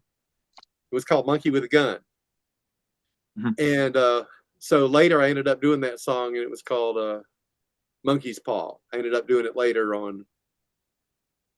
Well, by golly, it is on a Hallows Eve album. Yeah, it's on the 4th one. It's on Evil Never Dies. So so what happened later is I got some lineup together. So Evil Never Dies, the so-called 4th Hallows Eve album, about 4 of the songs in there were actually me taking the unfinished songs that we had already been working on and finishing them, but alas, without the other 2 very important chemistry. The other 2 people really needed to be there. It was me finishing it. And I got a lot of flack for and now I brought Skelly back in it. Well, Skelly comes back out, from Lestragus Nosferatus, black metal band, and he's doing death metal and black metal, and it's that kind of, and he's used to the vocals, So he wants to bring that. I said, yeah, okay, well, let's keep it true to what we said. We said we're going to always be a little different.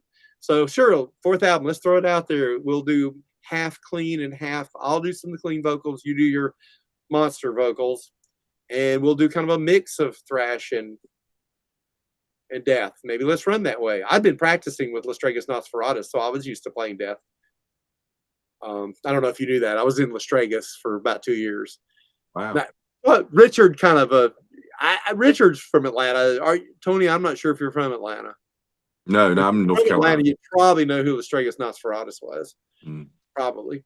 So I'd heard the name, yeah, because of what year were you in there? Late 90s. I couldn't tell you the year. I was in my phase where I was hazy. Are there recordings up there on YouTube for that? Yes, I heard that. And the thing about so on Lestragus Nosferatus, there was a song called Vampire Street Deep. That's the song that Skelly quit over. We were putting together Death and Insanity. Skelly was practicing with us. We would not pay any attention to a song, Vampire Street Deep, because in my opinion of it was, Yeah, there it is. So now we brought Skelly back. We said we're going to make a conscious decision to go ahead with a little bit of death in it, and we're going to bring back your song "Vampire Street Deed" that hurt your feelings so bad, and we're going to have it. It started. It was supposed to be a Hallows Eve song, but it did not sound like the other songs that David and Stacy were bringing in. Lethal Tendencies. I think we were working on a couple of songs ended up on later on Monument. I think we were beginning to work on Goblin Gore and all that. So, but it didn't fit in with those songs. And I like that it told a story, which it does, but it's about vampires. It's a fantasy story. I like it. It's a story. I like the story. But I told him, I said, we're writing about real things here, Steve. Like everything that's Steve. I call him Steve. But anyway, Skeletor. I said, Speed Freak was about me driving. Some things, Plea of the Aged. Stacy wrote the lyrics to that when he was at the hospital watching his father pass away.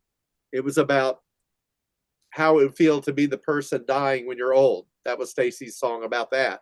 So everything had a reality to it. Suicide was stuff I really did.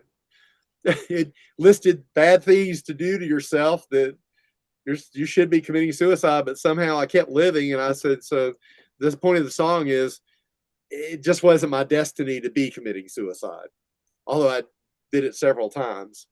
But I keep living, and that's what the song's about. But it was real stuff, and that's why Vampires Drink Deep didn't work for me in Hallows Eve. I said, "Nah, Steve, write about something that happened to you. Remember those guys that were picking you at the factory you worked at? Or didn't you hate working at the factory? Write about the fucking factory. Write about how you hated working at that factory. And you want to write about hateful things a lot." So, he liked to. So I was like, so do I.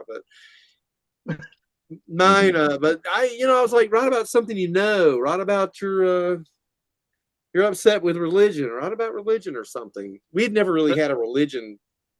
Well, Goblin of Gore, I guess a little bit, but. So Tommy, a lot of people I watched after we spoke the other day. I started going back through and I found that festival you guys did in Germany. I never watched that with Scully, and it's 2004. You did some festival. Keep it true. Keep it true. And great festival. I'd love to go to it myself just to see the bands. But yeah, me too. Yeah. And the comments, some guy says like, "Who the fuck are these people? I love the Hallows Eve first albums, but these is nobody from the band." And then this other guy comments, "Yeah, the guy with the patch on is Tommy Stewart, the original bass player." Oh man, no, yeah, you know how they get stuff wrong, and it's like and so I it's comment, like when sit you down an interview and go myth or reality, wiki. Yeah. And so I comment, the guy with the skull, the eye patch is the original guitar Skeletor. The guy playing the bass is the original bass player. And right. And so I was like, I gotta ask Tommy about that. I was like, I saw Skeletor last when Venom Inc. and Necrophagia first toured America, and he was in a wheelchair playing. Yeah. And because I don't remember the name of the band. He was in Wormreich, and they were traveling with Chaotica. Yeah. Okay. And they went to Ground Zero in South Carolina, and on their way back, dude fell asleep at the wheel and killed 3 people, and sort of maimed everybody else. To Skelly, it put him out of commission for the rest of his life, pretty much. Yeah, but he was in a wheelchair. Yep. Hold on a second. Oh, come on. Yeah, he was in a wheelchair at the Venom Inc. show, but a lot of people don't know the reason he wears the patch is he was shot in a robbery. Yeah, right up the street from where we rehearsed, like a block away, at the top of the block, really. Right. Yeah, I saw a comment where somebody said, I don't care for that guy's costume or whatever. I said, I thought, dumbass, that ain't no costume, dude. That's Running Wild. Everybody Running Wild, that makes everybody look like pirates. They think that's like a yeah. I'm like, so we're in Germany, we're in Europe, where they do a lot of costuming for bands, and they're epic. It's epic metal, and it's not unusual while the band's singing for 2 guys with swords to come across the stage, and ballerinas, and they people do. They're very sometimes they're Theatrical. mildly theatrical rather than hugely theatrical. But yeah, they're rather theatrical. A lot of the bands in Europe are theatrical. So I think they were kind of thinking that was that. But I was like, no, he wears the eye patch when he's at home, like washing dishes and everything. Yeah. He's wearing the eye patch because something real happened. He again with the Right. real. I'm like, no, he got shot in the eye from.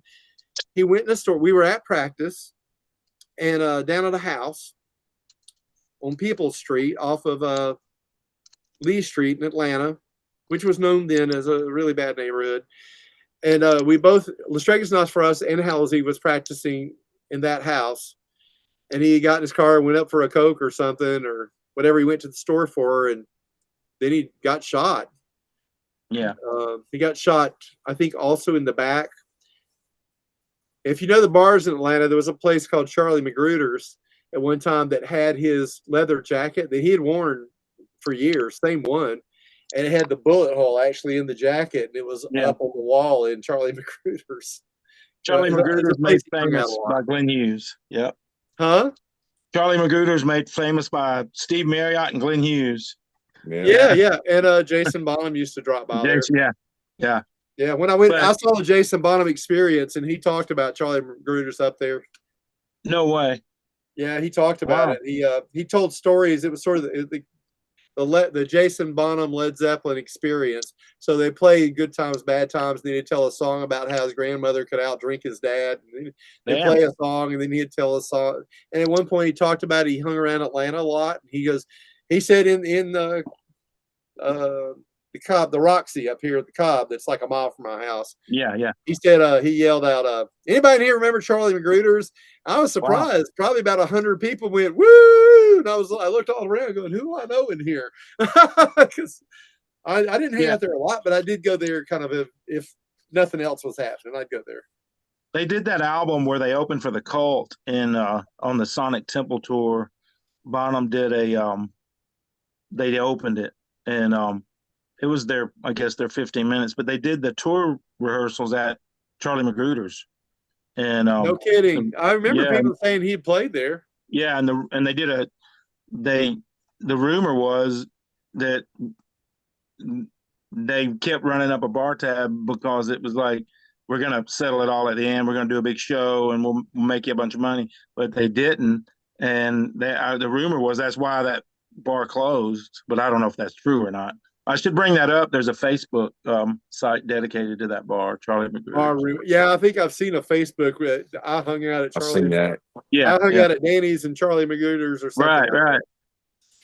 I was more of a hang out at Danny's person, I guess. Right. But I'd be in, you get tired of Danny's, and I'd say, let's do it. We used to just go up and down Cobb Parkway, going from bar to bar. I remember walking in one place one night, and Pete said, "Yeah, somebody said you were just down at so-and-so. There've been Tommy sightings in the bars." And I said, "I'm not surprised. I've been in about 4 of them tonight." So is Skeletor still alive? I don't even know where. Well, he's alive, I think, but he's. I see him popping up somewhere out in. He'll be in a house somewhere in the boonies, and he'll be in one in Dahlonega. He'll come on asking for help from people a lot, and he's just sort of out of the. Yeah. I mean, it's like. I think the only musician in Hallows that went on that's still playing James Murphy was in it for a minute, but pretty much everybody stopped playing. Skelly's not playing anymore. Chaotica lost the. I'm down in Encyclopedia Metallum as being the bass player for Chaotica. I just sat in on one show. It was Chaotica at the Variety Playhouse. Chaotica and Nile and Overkill. They had me up as a guest bass player, and that's the last show they played. So Encyclopedia Metallica had got hold of that somehow, and that they have me down still to this day as being the bass player of Chaotica. I said I only did the one show, and it was just live. It was just a guest spot. Does David Stewart still play? I'm sure he does at home, but I don't think he wants to be in bands or anything. Last time I saw him playing in something that was vaguely little rockabilly, little country, little rock. Me and my wife went down and saw him. I guess it was about 10 years ago, and I think that's the last time he played in an actual group, and it wasn't serious. It was just him and some friends. And and we're in touch. We're friends. He's doing real good. He went on with his life. He's got children, wife, nice house. I went and had dinner with him one time, and he's a real estate agent. He's a very successful guy, and I don't think he really needs to be going out and playing or anything. I think he probably would if it was going to be fun and not too much trouble. But other than that, I'm so busy doing other stuff that I can't. Now I finally turned, and I used to try to get this thing going, but about 2013, it had been literally, I said, let's call it. It's 30 years. We actually started in 1979, the end of 79, under the name Warrior. And as time went by, we changed members, like a lot of bands did. And I think Exodus did the same thing. They actually started under another name in about 79. Testament started as Legacy. So we started then. We changed. There'd been a member change. I decided to change two of the guys out. Decided to keep Stacy and change the name to Hallows Eve. We kept a couple of the songs. The Mansion was actually originally a Warrior song, and Metal Merchants was actually a kind of a weird spin on a song we had called Metal Prisoners that was in Warrior. So to us, in our perspective, it was a long haul from the end of 79, two guys getting in a basement and jamming a little bit, to becoming the Hallows Eve that people knew as Hallows Eve. And we still didn't have the album out till July of 85. I actually wrote There Are No Rules in January of 1980 in a broom closet in a church because I was a janitor at a church. I always thought it was funny that I wrote this blasphemous. So you were in a broom closet. It was originally called There Are No Brooms. Huh? So it was originally called There Are No Brooms because you were in a should have broom been. closet. I wrote There Are No Rules in a closet in a church in January of 1980. Now the band refused to play the song; they didn't like it. But when I flipped to being, this is one reason I changed it from how it got rid of two guys. I said, no, we're going to bring that song back because I wanted to do metal. I was totally into new wave of British metal. I was totally into punk. And like all the other bands, I started kind of mixing the two, started naturally happening. And it became, thrash basically. So I think everybody knows that now. But yeah, I mean, I'd have the Dead Kennedys on my turntable, and then I'd turn right around and play Girl School or UFO. So Tommy, I was going to ask about that. Like if you're into thrash, like at that early of a stage, it seemed like everybody had they were into GBH or Discharge or something like that. Like, and you just mentioned Dead Kennedy. I was just wondering what other handful of bands you could mention. Yeah, that was probably my favorite of all the. And I always did I like the Ramones. I thought the Sex Pistols. I could get excited about the Sex Pistols for maybe one spin of the album. That was it. I was more into the Ramones and stuff that had already happened before the Sex Pistols. And to me, the Sex Pistols were a lot of fun, but I was like, well, I'm not really inspired by the British ones so much as I am the American ones because I liked that. I liked Circle Jerks, all that stuff. But most of the ones I liked were Americanized. Oddly, most of the metal bands I liked were all came from the same 50 square mile area in England. It seemed like it. It always seemed like every band I grew up liking came from somewhere between London and Birmingham. They all went to school together almost and whatever. And I'm like, what's wrong with me? Why do I only like that? It was like I grew up listening to Cream and Led Zeppelin and Jethro Tull and all these bands, Black Sabbath and the Deep Purple, and they all came from this spot. Yeah. So Tommy, well, go ahead, Richard. You knew Stacy in the 80s? No, because he was a lot younger than me. Yeah. I didn't run across him until 83. I'd been talking about replacing myself as the lead singer of Warrior. It was me and another guy that actually shared the vocal duties. And I never did like his vocals. I've been listening to him sing, every third song for 3 years. And so I heard him on the radio here on 96 Rock in a band called Public Enemy before there was. I was going to ask you, did you know him then on the first Home Cooking? I think it's the first Home Cooking, right? Him, Helton, who ended up being our drummer, and Stacy were both in Public Enemy. There was a compilation here that 96 Rock put out that was it was like a contest, and all the bands sent in your demos, and you got picked however you did to be on this compilation called Home Cooking. And by 96 Rock presents Home Cooking, it was just the best of local bands. One band on was there. Was it the first one? It was the first one. The Brains was on there, which had the bass player who was with the Georgia Satellites. Yep. Price. Yeah. And so there's a whole bunch of people in there. But anyway, we weren't on there. We didn't get on there. But Public Enemy did, and they had a song called Earth Dog. Yep. And I remember driving down the street close to Cumberland Mall, and I remember hearing the song came on. I remember I pulled over in the parking lot and went, and he's on there, I'm an Earth Dog. Every always what I see. Yeah. And he had that to him. And I went, I'm gonna fire me and I'm gonna get that guy. I don't know who he is, but I'm gonna figure out how to get him. And so I started going to record stores, and everywhere I went, I'd say, yeah, I'm buying this record. You know a guy named Stacy? And more I got the information. I even some girl in merry-go-round the store, oh yeah, he comes in here all the time and buys like weird clothes and whatever. And I gotta know this guy. I know why he's doing that stage stuff. And anyway, I finally found him and playing in a band called Rube Sloan after a character in Andy Griffith. I went backstage and introduced myself. And after a couple of talks, I got him to join the band. And then he quit the band. And then he came back. And when he came back, I told him, I said, I'm about to stop this Warrior business, and it's going to be this. I explained Hallows Eve to him.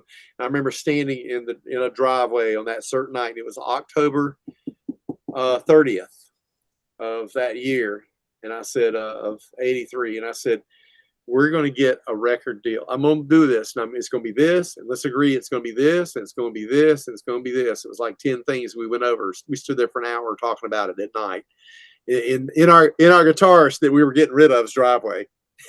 And I said, but here's the thing. If we don't get signed to somebody inside of a year, I don't want to mess around anymore. I'm either going to do something or not. If we're going to get signed in a year, if we don't get signed in a year, we quit. We stop and go do other things, separate ways, because it obviously didn't work. A year's enough. And I said, we already got some songs. Let's do them. And I said, this is dead serious. None of this local band shit. We're going. So to the day we got signed a year later, the contract came in on the 29th, and we next day aired it back to him, signed. And so he said, what if that was a bad contract? And I said, I don't care. I said, we need to get in the game, and then we'll argue about it. Let's make the money. Then we'll go figure out how to get the money. But let's get in there. I related it to baseball too. I remember telling, look, we ain't going to strike out or hit home runs sitting on the bench. Let's get up there and take a swing. We got to get out of the dugout. And that's why we rehearsed so much and so hard, and made it be where we were every little inch. If something was slightly off, we stopped and said, you did that. And we'd have one person and the other person just go over that part for like 30 minutes straight, just over and over and over, those like 8 measures over and over and over and over. Then we call everybody back in. Let's do it again. We'd play the songs over and over and over. We'd play those songs. We'd make a set and we'd go through it over and over and over and over, like on Sundays all day long, like 10 hours. Do it again, do it again, do it again. And that we did that for a year, and then, made the demo tape during that and whatnot. So when we came out, we knew we were good. We weren't just thinking we were good. I said, it's okay. It's one thing to be cocky, but it's another thing to actually be confident, because for a fact you are good. And so we came out, boom, we're good. Giving everybody a run for the money. And we did. It was good. Man, I listened back to some of that stuff, and it's a little sloppy here and there, but good God, what a lot of energy is going down. Mm-hmm. It was really good. I don't know that I can play. I still to this day in Tommy Stewart's Direwolf, I play Metal Merchants at the end of every show, and I can still play like that a little bit, but and I can play it smooth for a minute, but I don't know if I can pull off a whole hour of that stuff anymore. That's hard. I'm getting old. I've got Aspercream on my joints when I sit down. I rub Aspercream in my hand just to sit down and run off tracks. And I also get shots every now and then. I have a trigger finger thing happening. I've got a thing happening in my hand right here. You feel a bump there. The sheath is broke. So a lot of times when my finger comes down, it locks. I can't get it back. So when I go off when I know I have shows approaching, or I have a lot of recording to do, I have to go get shots. Sometimes 2 or 3. 3's the max. But I have to go get starts with an S. What is it? Steroid. Yeah, I got to go get a steroid shot. Cortisone. Oh, Yeah. So yeah, exactly. So when you see me on tour, I how old probably are had you? a shot so I can play. How old are you now? 67. Oh, wow. wow. Yeah. Yeah. So when you're approaching 70, you start having, considerations. Well, Now Tommy, you hold up pretty good. I wanted to ask you. I know we've kept you for a while here. You probably had to go soon, but Oh, I I'll kind talk. of want. Yeah, we can go. I We wanted can to talk all know night, man. I like you guys. I wanted to I'm know ready to go. I'll keep about going. about the record label. Tell us about the label. What you got going on now. I know you've Black got. Newman Records. I know So you yeah. got the Doom Fest coming up again soon in Oh hell yeah, Maryland. we've got festival rundown right now. I've got in front of me is we got the Knights of. So I like to take the labels Black Doomba Records. Doom is in the title, so you can imagine all the bands on the label have some elements of doom in it, and doom's a big umbrella of things. So we have heavy psych, we have hard rock, we have different bands that you could sort of spin it when we're there, but they all are doom. So it's Black Doomba Records. I started the label because I felt like I'd been in the business so long that I said, one way or the other, I kind of know how to do this. I'd actually sent a demo of Tommy Stewart's Direwolf and some information to about 8 labels. And they all ignored me. And I went, well, I really didn't want to. So I reluctantly, it's like I didn't want to do it. So, but I said, I can make a label. I know what to do. All right, I'm going to start a label. And I said, no, on the other hand, I started starting it and I went, well, this is kind of cool because there's a lot of young bands that I can save them a lot of steps because I know when they're going, what if we tried doing this and that? And I go, right now, that used to work. That doesn't work anymore. What's working right now is blah, blah, blah, blah, blah.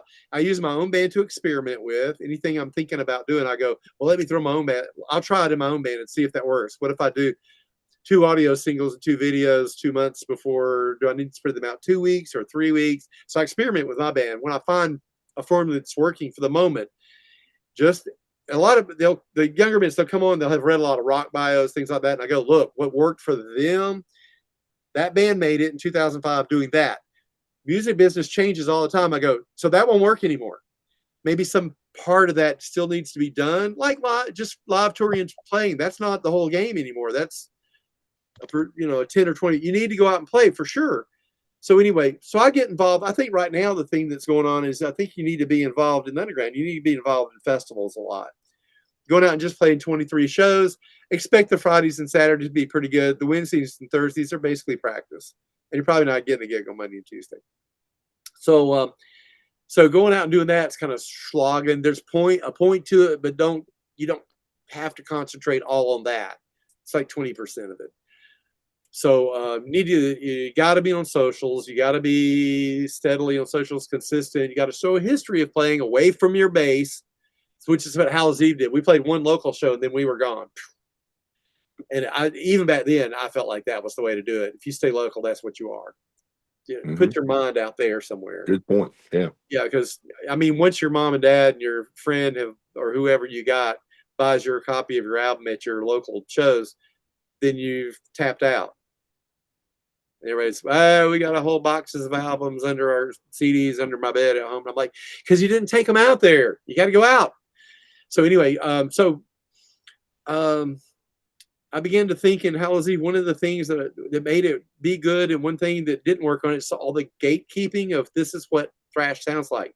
It's got to be this. And it kind of goes on in death too. This is death. It sounds like this. Da, da, da, da, da. And if you get a little bit outside the box, it's like, no, that band's not true to metal anymore because they brought in a French horn or something. And I'm like going, 1969. Da, da, da, da. Anyway, I'm not the only one that ever thought of doing that. So I began to. So when people say, "What made you change over doom?" I go, "I'm just now able to. I'm finally not in a situation where I have to do a certain thing to sound like that band. Now, when I have some crazy idea about banging trash can lids together, or banging on a piano, or bringing in a tin whistle, or what's that fun thing I just got in the mail today? Oh yeah, this. Check this. It's an Aztec death skull scream. Imagine 1,000 of those coming at you with guys on horses waving spears. That's what they used to do. So I got that because I thought it'd be fun to put in a song somewhere, just a little air candy. Anyway, I got all kind of toys around here. You want to play tin whistle? I got one. So Doom. So we defined it. We done it. Now I can explore all his ideas, and with other bands, I got to sing. And so I've worked with some other bands, and some of them are younger. A lot of them are in their 40s and 50s too. And but a lot of them haven't. I catch them right when they're ready to do the first album, or they've got one album, they're ready to do a second album. That's kind of where the level is, where I can take them from their level and help them in about a million different ways that they might not have thought of. Kind of give them some stuff that they don't know that I've already been through. I've already made the mistakes, so I can tell you something that will save you 2 years of experience trial, and you're wasting your time. I can tell you that won't work. Here, do this, but do this, or I can give you 5 ways to do it, or whatever. And so I feel like I'm helping them a lot. And so if we have a successful run and they sell their albums and all that, I might have helped bring them to their next level, and maybe they can fly onto a bigger label, or they can do another one with me, and we can see how far we can go with it. But I feel like I'm helping. I feel like I'm truly being a patron of the arts now, because not only am I making music, what I really want to do is make whatever kind of music I want to make without other people, because Direwolf's 2-piece. It's basically me with a drummer accompaniment. So it's kind of just me and somebody who's willing. So I'm doing whatever I want to do. Any crap, whatever I put out, it's whatever crap came in my head that day. And it could be good, could be bad. I'm going to throw it out there. I liked it. I figure somebody else will like it. So the bands are coming out, and there's a lot of festivals I've gotten involved with here lately in the past couple of years. One of them was the Maryland Doom Fest. So the Maryland Doom Fest decided to stop after 11 years, and I've been involved in sponsoring. So I got involved in sponsoring and showing up to all these things with my Black Doomba. I basically put up a pop-up store with a tent and 3 or 4 tables and all the band stuff. My stuff's on there too, and sometimes I play also. Sometimes I play in the festival. Sometimes I don't. I'm really there to just support metal, get to know people, have people sign up on the sheet and give them some discounts if they do.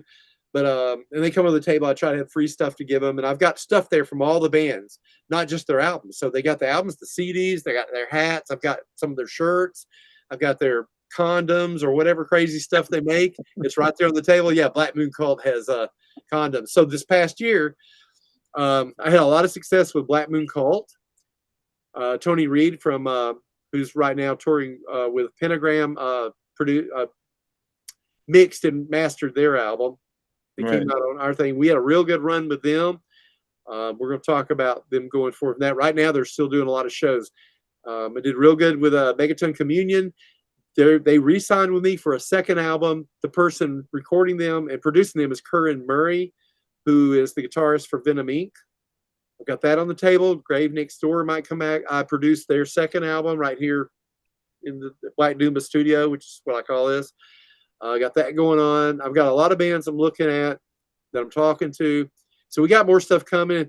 In the festivals, we've got the Nights of Doom coming in June, which was Maryland Doom Fest, but now it's a 2-day event with about 30 bands. I am performing at that one. That's in the same place, Cafe 606. Yeah, Cafe 611. 611. I'm on that one. Thunderbird Divine's on that one. That's another band that did really well. Their album Little Wars was awesome. They're playing that. I'm playing it. Grave Next Door is playing it. But anyway, that's June 20th, 21st. You can get tickets now. And then in April, there's another one happening in April. That's the Stone Riff Revival at Tribbles in Piedmont, South Carolina, which is near Greenville. I'm not playing at this one. Megaton Communion is. They're going to have another one in fall, and I'm playing at that one. But anyway, so I'll bring all my Black Doomba stuff there and set up probably. And then July, I forgot what's July. July 17th is the Asheville Doomed and Stoned Fest. Last year, they had a really good time with it. Year of the Cobra, I think, headlined, which I love. I love 2-piece. So anyway, Tommy, I'm on this year, and Black Doomba is sponsoring, which means I've kicked in some money, and it's like a commercial. And then they talk about me, I talk about them, and I promote the show, and I promote the bands playing, not just mine, not just other bands. That's something I like to do. Is I think it's great when bands are willing to promote other bands. Let's all Yeah. promote each other. So, So Tommy, I you got know, Tommy, I think I mentioned this to you before. When Monument came out with in '88, within months of And Justice for All, I think I went through that with you. How I had them both in my car, and then eventually I stopped listening to Injustice because it's just like so thin and triggered and annoying with no bass. And I thought Monument was just so well produced and the songs were better. oh, But thanks. this guy Ralph Vieira that does this channel, the sick one, he does these album battles where he pits an album against an album. Oh dear. And yeah, it's pretty funny. But today I did my own. I didn't tape. I mean, I'm not videoing it, but I did song by song and comparison of Injustice versus Monument all these years later, and Monument still wins. So I just wanted to tell you Oh that. man, that's a huge. I really appreciate that. That's a huge. Better bass on You're Monument. making my day, Phil. Oh, thanks. Well, I'm Yeah. sure. Tommy, you I was actually usually showed there up. hollering about Yeah. I was always sitting at the. I was always sitting there at the console with the engineer, hollering Right. about stuff, and but not really hollering, I guess. But yeah, giving him the business. Yeah. I mean, I just want to say the thanks for baseline, doing this. gee, Wally, Yeah, I want to say thanks for doing this, Tommy. And maybe you could come back. I mean, we could talk to you all night, but my bladder says otherwise. So, yeah, Heck, I I got up keep and peed that's like what 3 the code's times already. for. You just Yeah, so just get up and pee every now and again. I just wanted to ask, like, when you're playing with Direwolf, you're just up there with 2 people, so you're up there singing and playing bass with a drummer. I don't like. yeah. Is that It's how you just play live? it's me on vocals and bass and with a drummer accompaniment. And I'm doing I am using some loopers sometimes and stuff. So like when I'm Loopers and singing, pedals. I'll record like I'll record like the rhythm part that I'm playing while I'm singing. Oh, okay. And then I'll go into the lead and I'll lead over what I just recorded, then snap back out of it and come in. There's a lot of challenges in the arrangement to make sure something interesting is always up. So I end up with a lot of effects, so I can do a lot of different sounds Oh. to keep something interesting going on. Plus the drummer sings as well as me, and we have vocal processors doing different kinds of voices. So it's a lot of fun to see how full you can make it with just 2 people. I've only Yeah. seen one band. I've seen the band Inquisition twice, and it was just a guitar player who sings with corpse paint on, and a drummer with corpse paint, and they got like 5 albums or so, or I don't know how many albums now, but their whole career is that just a 2-piece. I just Yeah, find that if you go to very any interesting. of the Tommy Stewart's Direwolf stuff that's published, there's no guitars on any of it. It's all Wow. bass, drums, and vocals. A lot of the percussion sounds you hear are just made up, or sometimes it's me doing that, beating on my belly, or shaking a BB gun. Well, I was trying to listen to some of it on YouTube today, and I put in Direwolf, and right away, like one band was like a space black metal band came up, and then another band that was like, I guess they were kind of like a thrash band, sort of Lamb of Right. God-ish kind of band. It's the And spelling. I The knew whole that was a name is popular name. I thought that would be a popular name, so I'm just it kind wondering. of is, but I spell it differently, and it's the whole I was name is wondering Tommy Stewart's what's. Direwolf is the actual Oh, name. okay, so just okay. I got to put the So Tommy a lot of Stewart times in. people tell me they looked up Direwolf and I go Dire. I said no, it's Tommy Stewart's Yeah. Direwolf. It's Dyerw. If you just Yeah, put Tommy Stewart, those bands were spelled as Dire. one word, Dire Wolf. Like, and then I Yeah. figured I separated Dire Wolf, and that wasn't it because there was other bands with that name, and yeah, it was very common. I was like, so I didn't realize. I Okay, know that's a good. it wasn't quite as common when I started it in 10 years Yeah, ago. That I didn't find one, yeah, but now I go, but nobody's going to be called Tommy Stewart's Direwolf. yeah, And when that's what I people, didn't. I have got onto places that said they'll put like Direwolf on the shirt or the ticket or whatever, and I go. So later, when you're going to have the Blackhearts play, Jones not showing up. right. How about the Heartbreakers? Tom Petty. Grateful Dead too. It's like a Well, Grateful just call Dead it the comes dead. up. Just call it the dead. Then no Grateful. Yeah. So and I was like, Priest is playing at Masquerade. Judas couldn't make it. Put my whole. It's the name of the band is Tommy Stewart's Direwolf, just like Corrosion. Okay, That's well a lot of letters. that's I go, important. That's important. That should be in every one of your In interviews contract, because so it ought to be. Yeah, I mean, it's corrosion of conformity. Count the letters. But see, people. So sometimes I do initialize it. So about every other time I'm talking and I'm writing online, I'll say TSD is doing this or whatever, sort of, or I'll put TS Direwolf, or I'm trying to get people kind of familiar. But it doesn't matter. I mean, if you go to Tommy Stewart and put bass or Black Doomba next to it or anything, band, so much will come up about Black Doomba, Hallows, blah blah blah. It's really, I had a marketing guy that I worked with, and another thing, I had a band coach I worked with. And she said, "What are you actually selling? What's your actual brand selling?" And I said, "Well, for Direwolf it." And then I started explaining. He goes, "No, the other one." I said, "Well, in Black Doomba record." And she goes, "The other one." And I went, "Hallows Eve." And she goes, "No, it's you. You're actually the brand. You're all those things." She said, "So don't be shy." And she goes, "I know you want to be humble." And she goes, "Don't be shy to talk about yourself and sell yourself as part of all that." He said, "You're going to be doing yourself a disfavor not doing that." So, at some point you have to say, "Hey, I'm that." Yeah. But yeah. So you want to, you got to go. Your bladder's not. Get that whiskey glass out. Get that Oh big my gulp. God. Then you have a QT cup. I'll get Ralph Vieira kicked off of YouTube if I pull it We out. go all night if everybody's got a big Is cup. by the way, is Ralph Vieira still with us? No, his chair is in the dark. His chair's in the I dark. bet he's asleep. He went to sleep before we start. He asked Tommy his pertinent questions, and then he had to leave. Right. So, I got thanks two again, more. Tommy. I want to tell you about he's done. I Ralph's want to done mention, like I know 10, nobody will 10 probably episodes like, from the hospital. Sorry. only 2% of Ralph, people make it this far, but I want to say something I want to say that the Tampa Doom and Gloom Fest is in November 14th, 15th, and that's a 2-day thing. And all the great Doom bands are playing that one too. So look out for that one. Cool. Ooh. That's my birthday, November 15th. Oh yeah. Well, if you're around, feel like being in Tampa, it's really near. It's really near. It's Iowa City. It's real near Busch Gardens. About 8 Okay. blocks, Cool. 10 blocks. Cool. They got a lot Cool, of bands. Tommy Stewart. I love you. Thank you. You're a fucking Yeah, legend. man. Thanks for having me on. Yeah, Fuck man. yeah. I Thanks didn't for know what I was joining going us. to talk about. I always think I'm not gonna have anything to say, and then I just go. Hey, Count, is Ralph got to cut us off? No. I think he just hung up. He's done like 10 episodes from the hospital. So I know, he's but got I'm the snivel. saying, He's got the snivels today. I don't know. I think it just keeps going. We just all log off and it'll go all Yeah, night. he As usually does an live hour, video. right? He'll wake up tomorrow and he'll have An to hour. stop it and edit the last 12 hours off of it or whatever.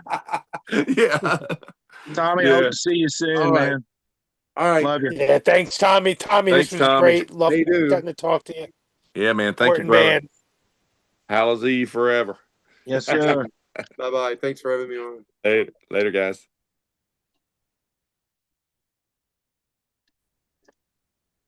I guess we just got to log off or else we'll just keep going all night. So everybody's got to log off.